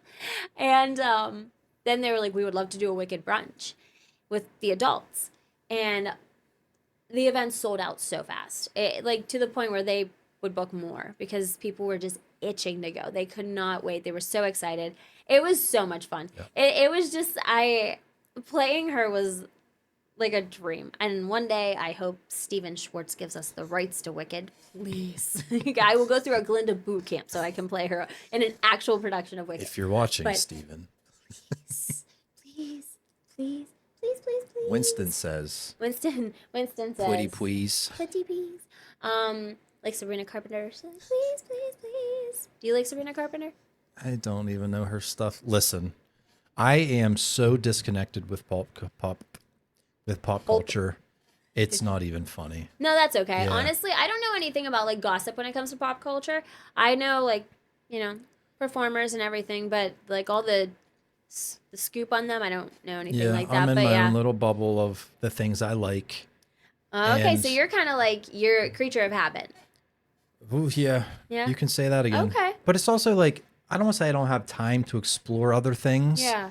I just don't give myself the time to step out of that comfort zone, I guess. Yeah. I don't know if that makes any sense. No, but it totally does. I'm content Yeah. with what I know and what I like. And, You're happy I'm with sure where there's you are. plenty of other things out there that I would probably like if I gave myself the opportunity Yeah. to do so. But yeah, Okay. yeah. That's, Yeah, I'm definitely a that's creature all of habit, and No, there would be I a don't lot know of if people Sabrina that agree with Carpenter that. is his vibe anyway. Probably not. Probably not. I don't know why I even But asked what you if that she question. was? But what if? What does that say about me? Have you ever tried this one? You're not going to know what that is, I but just somebody's drank going to laugh about glitter in my bourbon. that. You may like I Sabrina mean, I Carpenter. might be edging. You would in love that direction. Glinda. You would love Wicked. So much I'm sparkle. convinced. But yeah, no, it was amazing, and it was so nice singing with the kids too. There's so many kids that love Wicked. Yeah. They were all over it, and it's so amazing that kids they saw me and they truly believed I was her, and it was just insane to me that they looked at me and they're like, Glinda, like they really meant it. And it was funny because a month or two later, I actually saw one of the kids that was there. I know her family, and I saw her at a show, and her mom goes, that was Glinda. And Yeah. she goes, oh, Glinda! And she runs up to me and she gives me the biggest hug. And it's like I wasn't Caitlyn anymore. I was Glinda. And it was so crazy. It's just like kids' imaginations are beautiful. They are. really are. And I was going to ask, and that was actually a perfect transition. Yeah. When you're performing all of these different characters, and I know you've performed a lot of different characters, is there a piece of Caitlyn in every single one of them? Yes. Yeah. There's, especially whenever I'm performing for kids. Have you heard of the Disney rule? The Disney what? The Disney rule. No. Okay, so whenever you hug a kid, you don't let go first. They let go. Oh. Yeah, because you never know how much they need that hug. I think about them whenever I'm playing these characters, no matter who it is, no matter what I'm doing. I don't care if it's an event for any company. If a kid's just fascinated, you make that one of the best moments of their lives, because that could be a moment that changes their life forever. That could be a moment that they never forget about, or that makes their heart happy. And I think there's a part of Caitlyn that really wants kids to keep that magic in their hearts. I love that. I think Yeah. that needs to go beyond the Disney thing. I think the Yes. world needs that. Yes, absolutely. I think that, I mean, who you are stems from your childhood, right?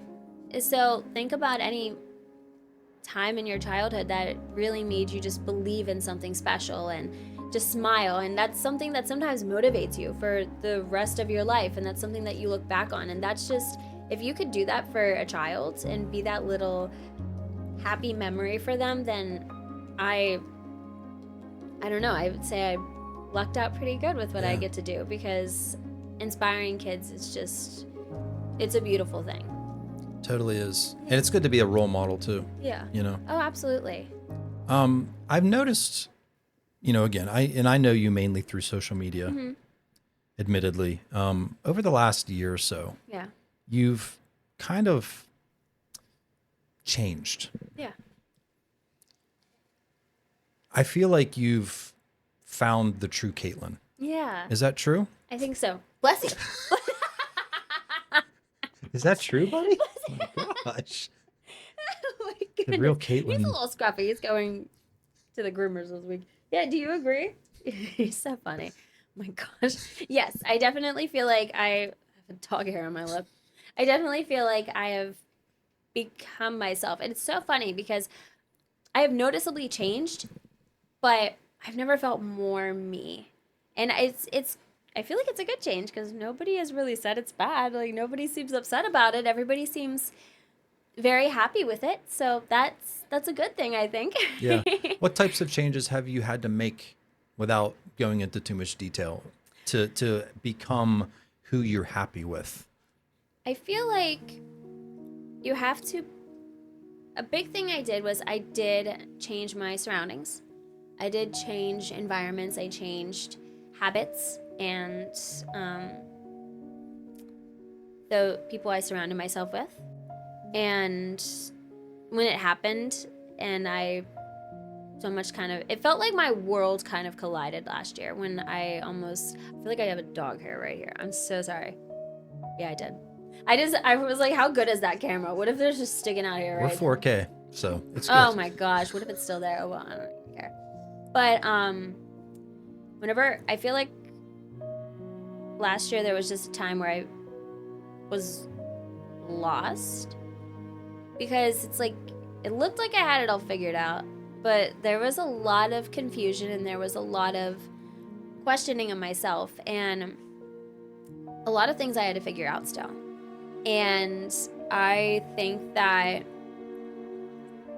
it just boiled down to me realizing that change is so scary, but sometimes you just have to take that leap and you have to go for it and you have to trust that it may be one of the best things possible for you. Like whatever you're used to, and I was used to so many things that I want to say lost last year, and or I stepped away from, or I quit, and I feel like a whole new world opened for me. Yeah. A whole new world. I was Sorry. like, here it comes. I saw it. I'm sorry. But yeah, I feel like just not even a door open. I feel like gates open for Sure. me, like beautiful shiny gates. Were just like, okay, here you go. Yeah. And so many things happened for me, and I sometimes like I just walk around as this like little like happy go lucky ball of sunshine, but it wasn't always like that. But I feel like eventually I just got to a point where I trusted that, you know, whenever things are kind of falling apart, sometimes they're actually falling together. And sometimes whenever you need to step away from things and you're too scared to, they're just going to collapse in front of you because you are taking your way too long to do it yourself. So here you go. We're going to make the world just shatter in front of you. Yep. And it's scary and you're going to kind of mess up a little bit after that and you're not going to know what to do. But it all works out somehow. And I started like revisiting my faith. I didn't go to church for 16 years. It's a long time. It's a long time. To not know where you kind of walk in faith. Yeah, I had no idea. And one day I have this friend and she's very faithful and she's all about just helping those find that if they wish to. And she was very supportive of it. And I was like, honestly, I'm scared, but I want to step foot in a church. I want to go to church. I want to see if this is where I belong, maybe. Because I know that you do have to kind of, I hate to say use the term shop around, but you do have to find where you belong in a church because every church is different. So I went and at that point I was already changing, but something just, I don't know, a switch flipped. And I remember there was this one day I went to church. And afterwards I met up with a bunch of my friends at a flea market in the city. And it was really nice. We were all spending time buying some like cute I got a little permanent jewelry. I got a permanent bracelet, supporting other vendors and small business owners. And they all said, oh, we're all going to go out on the boat after. Do you want to come with us? And I was like, no, I think I want to go home. And not saying, oh, it was a big shock that Caitlyn didn't go drinking, because I really haven't been a partier. But there was a moment last year where I feel like I was trying to distract myself and try to divert my attention from what was bothering me. And then at that moment, I was like, no, I'm literally just going to go home and hang out with my cats and my dog and probably get some work done and maybe read a book. And after that, it just, here we are. Like, it just, Yeah. I don't know what happened, but I just immediately started making different decisions. And I feel like Caitlyn was thus born. Let's face it, Caitlin, the people you surround yourself with are the people that you become. Yeah. There's that analogy, a bad apple in a bowl of ripe apples will turn that whole bowl bad. It's true. And I think as an adult, narrowing your friend circle is important. You know, your friends are such a huge influence from childhood Yeah. all through adulthood. And finding like-minded people to be in your corner is very important. So I don't think Absolutely. there's anything wrong with slowly phasing out people in your life Absolutely. if they don't align with your morals, your beliefs, your pursuits, your goals, all of those things. Yeah. If they're going to hold you back, Yeah. let them go. Exactly. And, you know, they're not everybody's journey in your life is meant to be lived forever. You know, some are just for a short amount of time, some are for many years, many months. And I definitely am grateful for the places I've been and the people I've been friends with and what I've seen and everything. And it's lessons. Lessons are a huge part of life and they help you grow and they help you become a better person. And I feel like I learned so much over the years.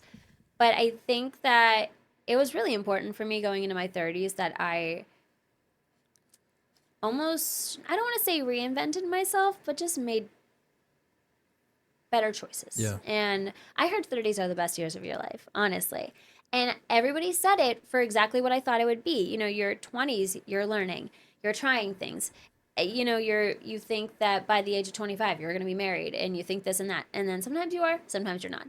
And everything's just trial and error. And you make mistakes and you don't really know any better. And then your 30s, it's like, okay, I'm established. I have my career. I know what I want in a partner. I know what my goals are in life. And realistically, it's like you said, how are you going to get there if you have people that, or if not even just people, but if you're in situations and places that aren't pushing you to strive and aren't on that same path.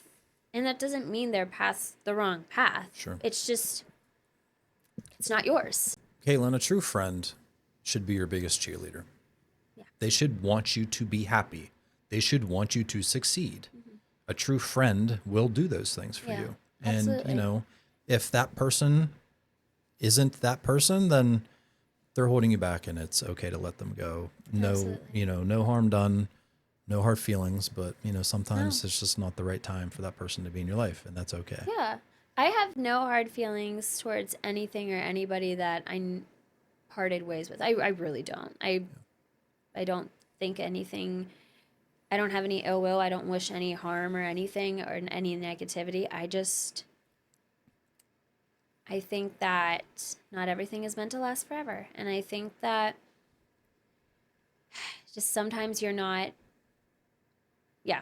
Yeah. I just think we're going to end it up. Yep. Nothing else forever. Okay. Um, Sorry. You mentioned what you're looking for in a partner. Yeah. What are you looking for in a partner? You know what? I was so boy crazy for the longest time because I think that I didn't know what I was doing with my life. That I just thought, okay, the best way to ignore that is to just find somebody. Just find somebody, date whoever. And it's so funny because I feel like for the longest time, I didn't have a type. It's not that I just was with whoever. It's that I would sometimes date a guy that was like a man in uniform. And then sometimes I would date a business professional. And sometimes I would want to go on a date with someone that works at a restaurant. And none of that's bad, but it's just always so different. And I actually just had this talk with my friends on Friday. I said that I want somebody secure because I think security is huge. I think confidence is important. I think being secure with yourself and who you are helps just prevents so many issues, because think of jealousy stems from that. We just talked about that a little bit ago. And jealousy is a huge, huge problem in some relationships, because people just like, they're so worried that their partner's out with somebody else. And a lot of that is because they are not secure with themselves. Now, sometimes your partner's shady. But if your partner's shady, There's leave them. that, yeah. But yeah, there's that. There's the obvious. But no, I would love to be with somebody secure, and I will not settle for anything less than that. I want somebody that is well established and has a good head on their shoulders. Somebody I need funny. I cannot handle too serious. If you are, I hate to say it, stick in the mud, it's not gonna work. Because I am a goofy person. You need to be able to break out in song at any seriously, moment. everything's a musical. It's a musical every day. But like, I need to be able to be my most authentic, goofy self, and you not be like, okay, this girl's like embarrassing me or this and that. I don't want that. Somebody very supportive of my passions, like dancing, singing. It's important to me. I'm still pursuing those things now. I'm working at them. I'm taking lessons, and I'm in shows, and I'm doing all kinds of things now. I want somebody supportive of that, because I would be supportive of someone's passion. It excites me to see somebody talk about something they love. So I would want that same thing.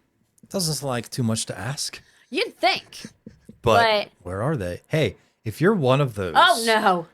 Maybe. Is this going to be like the dating game? If you're one of those people that aligns with what Caitlyn needs, comment below.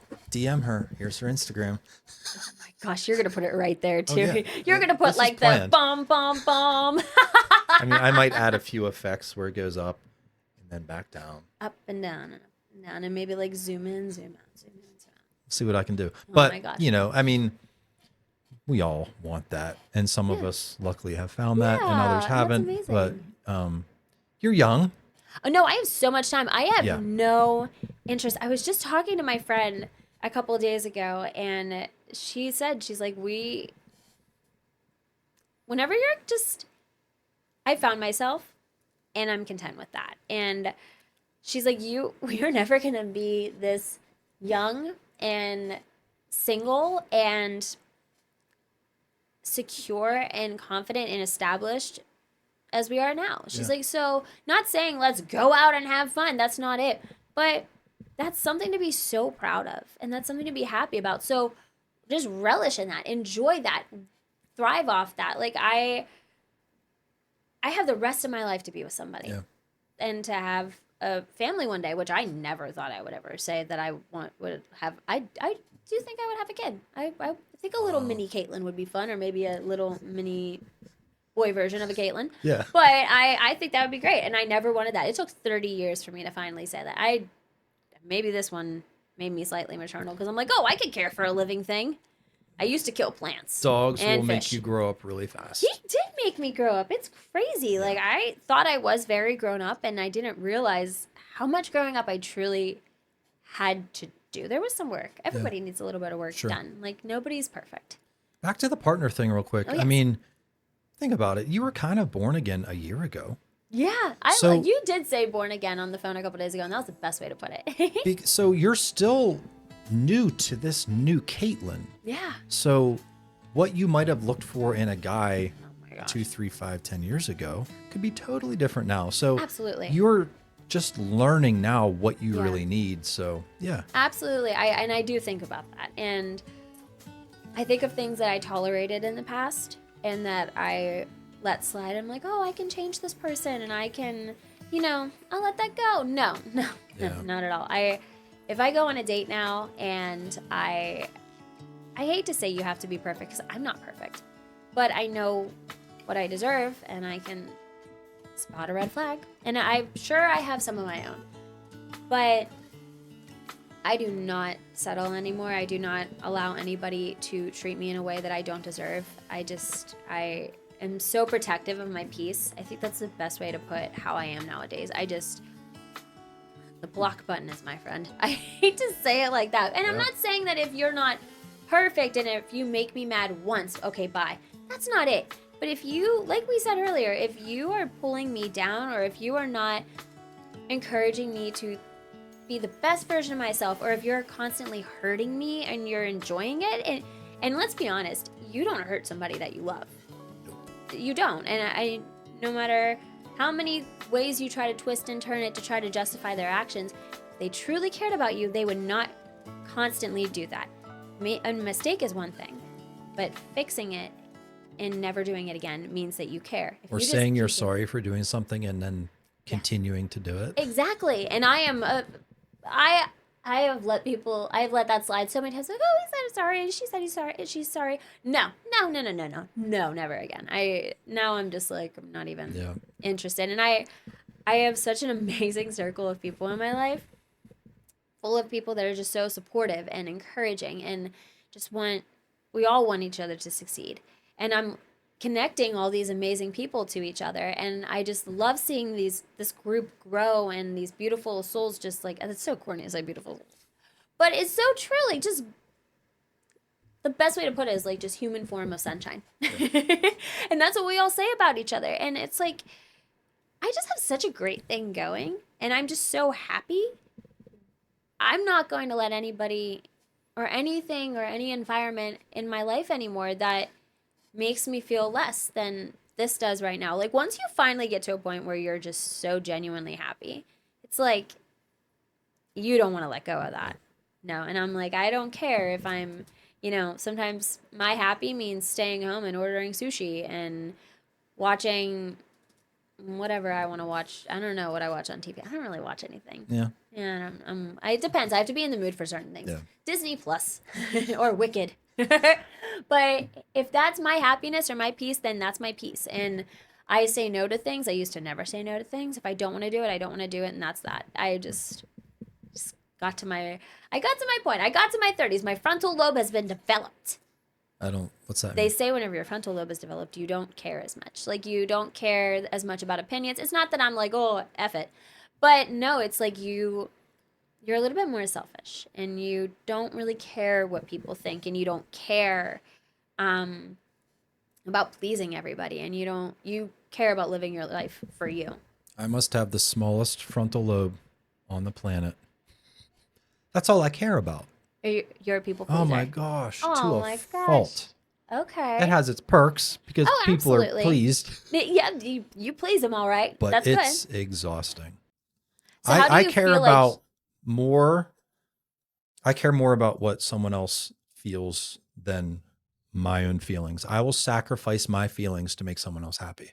I will sacrifice my own desires, opinions to make someone else happy. that's nothing to be ashamed of, though, because I was the same way, and sometimes I could still occasionally do it, but it's not like it doesn't sacrifice anything, really. It's just like, I don't really want to go there, but it'll make them happy. But it's not like, I'm going to be miserable. But it comes from a place of you're just genuine. I You have mean a big well. heart. Yeah, you Yeah. mean well, and you just want to make people happy. It's not a Yeah. bad thing, but it's not good whenever you like sacrifice your wants and needs, and it makes you, not feel, Yeah. comfortable. My kryptonite is like confrontation. Really? Oh my gosh. I will avoid an argument like the plague. Okay. Everyone has their thing. Yeah. That's mine. I'm not a confrontational person. I'm not saying I'm a pushover. Yeah. I hope I'm not a pushover, but I don't want to You get try into to an avoid argument. it. Yeah. I don't want to argue with anybody. I hate arguing. I Yeah. really do. I try to avoid it, and I have this rule where if it's not something that's going to be bothering me in 5 days, 5 weeks, 5 months, it's not worth talking about. You're It's right. not worth it. I could just be going, Mercury could be in Gatorade or something at that point. I mean, like, I could just be in a bad mood, and I Yeah. could just be overly sensitive. I try to not, actually, I can't tell you I don't remember lashing out on anybody this year, actually. Or last year, I don't really lash out. I don't impulsively yell at people or anything. I think about things and how I feel, and I say, you may have to give me a minute to gather my thoughts. Because I want to be able to respond to somebody if they're upset about something. I want to listen to them. And if you care about somebody, you want to know why they're upset. You want to hear them. You don't want to just React out of emotion. you don't just want to get in a fight. So, and I used to be somebody that would just react, and I don't want to do that anymore because that's not fair. Because if I want my feelings to be validated and I want people to hear me, they should be able to be heard too. You can't have it both ways. You can't just have it your way. You have to listen to somebody else too. So I tell them, I may need a second to think about this.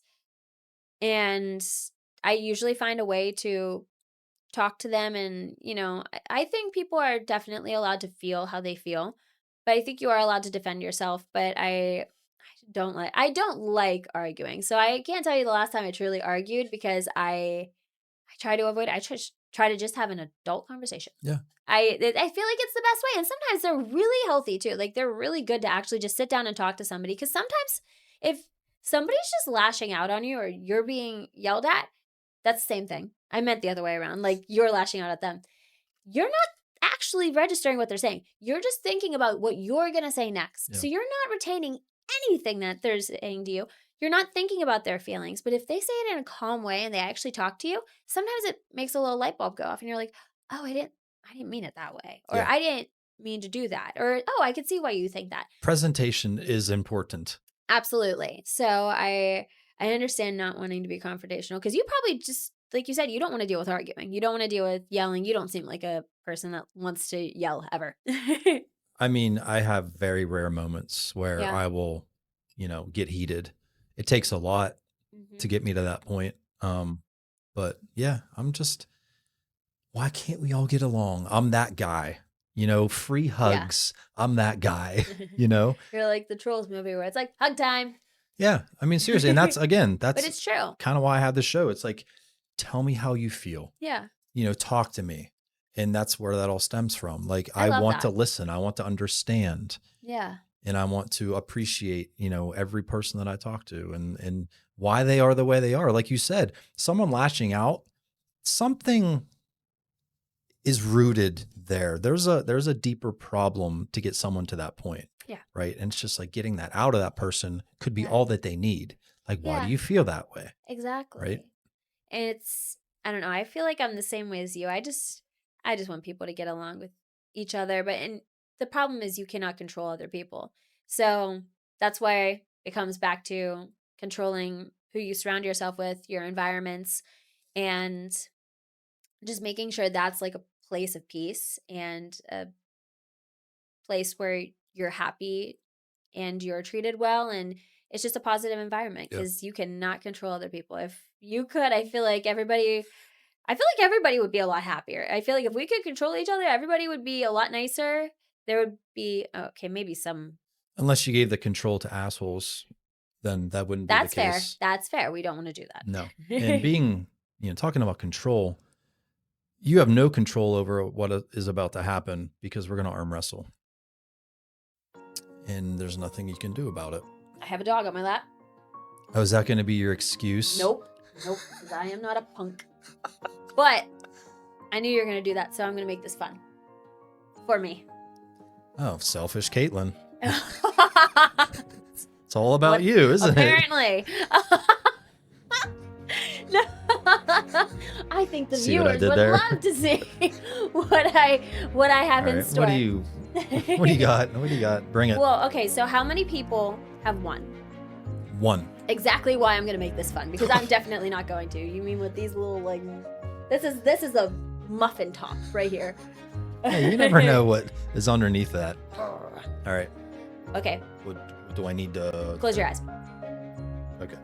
Okay, you need to go down here, sir. Mom means business now. He's kicking his little legs. It's like you're swimming. This is a first. Oh, the devious laugh. Where's the other one? Are your eyes closed? They're closed. Yeah, they're closed. Okay, cool. All right. All right, we're gonna move this over here. How do I move this? Alrighty. All right, I'm ready.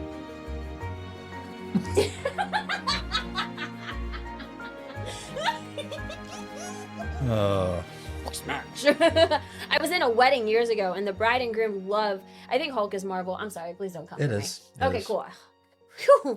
So every bridesmaid and groomsman had to be a superhero of some sort, and that's how we walked into the reception. I don't know why they made the smallest bridesmaid That's the called hall. irony. I think it was honestly it was a joke. That's called But irony. I was about to get rid of these in my move last week, and I was like, you know what? I think I think I could use this for something. And then this popped into my medulla. I'm like, let's do this. Oh my gosh. Okay. All right, we're gonna hit that. No, You're gonna we're- no, we're gonna- don't go I don't- easy on me.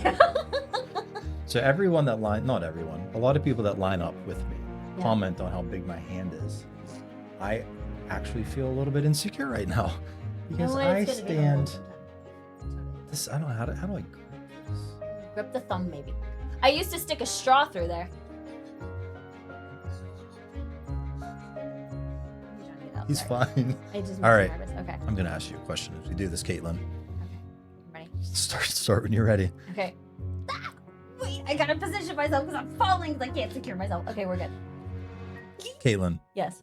what is your 10-year goal? What do you hope to accomplish in that amount of time? 10-year goal. I hope to inspire more people. Like you said, being more realistic on social media. And you're faking it. You're not actually. Oh, Hulk, you're so strong. I believe that I there's. can't take you seriously. I know. I'm a mess. I believe that there's power in struggle and things not being perfect. And I think that I feel like I can't talk about this with these. But like we talked about kids and how just sometimes providing a core memory for them can change their life. I really want to find a way to impact children and just make them not lose that sense of hope that they have and to believe in themselves. And I actually am launching this week glow up parties Okay. for kids. And it happened out of nowhere. It was a weird thing where it was a sign. I had multiple people in the course of a week just randomly bring it up to me. And they had no connection to each other. And I was like, I think I need to do this. This is a sign. So I think that teenagers are very experimental with makeup. And these girls, they see these TikTok stars and these celebrities do these full faces. And I think parents are scared because they're like, I don't want my kid to look like a grown adult. Sure. You know what I mean? So I think that having something like a glow up party would be great because these girls can learn about how to age appropriately, apply your makeup and accentuate the features you have now, which I'm hoping will carry on into adulthood. You know, instead of thinking that you need a full face of makeup to be beautiful, no, just put a little bit of gel on your eyebrows, Right. put some mascara on, a little bit of concealer. Like, don't change who you are. So you want to teach like true beauty, Yeah, if you will. exactly. Yeah. And the thing is, like, whenever I do my makeup, since I said that I do have a lot more confidence than I have before, I can go to the store with no makeup on and feel fine. I can go to the store with a full face of makeup and still feel the exact same way I felt without makeup on. And that's what I want these kids, these teenagers, to feel for the rest of their lives. I want them to not rely on makeup to make them feel beautiful. So my plan is to definitely try to inspire as many people as I possibly can and just help them find that security and that confidence that unfortunately the world is known to diminish and destroy. Yeah. Well, this world is now vain because of social media, and Yeah. everyone is seeing the picture perfect everything, and they want to be that thing. And I'm glad that you're teaching what beauty is from the inside and Yeah. not having to kind of be a follower and I think you're using your former body image issues as a benefit here because you know what that felt like. Yeah, absolutely. Right. Life in high school is rough. Like, I know as adults, we don't eat the edible glitter. Sorry. That would, never mind. Yeah. We're not doing that. But no, these kids are mean. Kids are bullies. Kids suck. They seriously, they can be so mean and just so nasty. And I remember when I was bullied, it wouldn't even, like I said, there was nothing about my body, but it's just like, it was just the little things about me that I couldn't change, and it just sucks. So I want kids to not believe the jealous people that are just like envious of who they are and just sad in their lives. And I don't want them to think that that's who they are. And I don't want them to think that life is cruel, because you know what? There are kind of crappy moments, but life is not all that bad. And it's what you make it, and it's where you go and who you surround yourself with, as we said 50 times at this point. But it's so true. And I think that being a role model for kids and showing them too that you can literally hate your body and hate who you are and turn yourself around completely to a person that just wants to promote positivity, body positivity, every form of positivity, and encourage these kids to follow their dreams and to love themselves, then I don't know, that would be my 10-year goal. I love that. And I'm going to package that up. And every single one of you has the opportunity to be a walking inspiration for anybody just by being you. People are watching you, whether you know it or not, whether it's your family, your friends, complete strangers. You can inspire anybody just by being a good person. So don't be that shithead on the highway cutting people off. Don't be that shithead in the restaurant complaining about their food, no matter how delicious or horrible it is, just complaining to complain and leaving 1 star just because you're a bitch. Don't be that person. Be a walking inspiration. Watch one of these episodes. Caitlyn, thanks for coming. I feel like Subscribe. I should have got my Hulk glove for that. Yeah. Okay. No, you did enough hulking. High five. Slappy make Poppy happy. You know what that's from? No. Trolls. So many movie Subscribe. references. It's And free. wait, you didn't tell them about your dance competition. Oh, Jesus. Sean's a dancer. I am competing in Dancing with the Celebrities in November. I was invited as a celebrity to Yes, you compete, and I've never danced. I don't I know know how someone to that can dance. help you out with that. I guess you have some connections. Yes. Who would that be? You remember Emily? Emily. Emily is my dance instructor at CLO. I do private lessons with her. She is the best in the biz.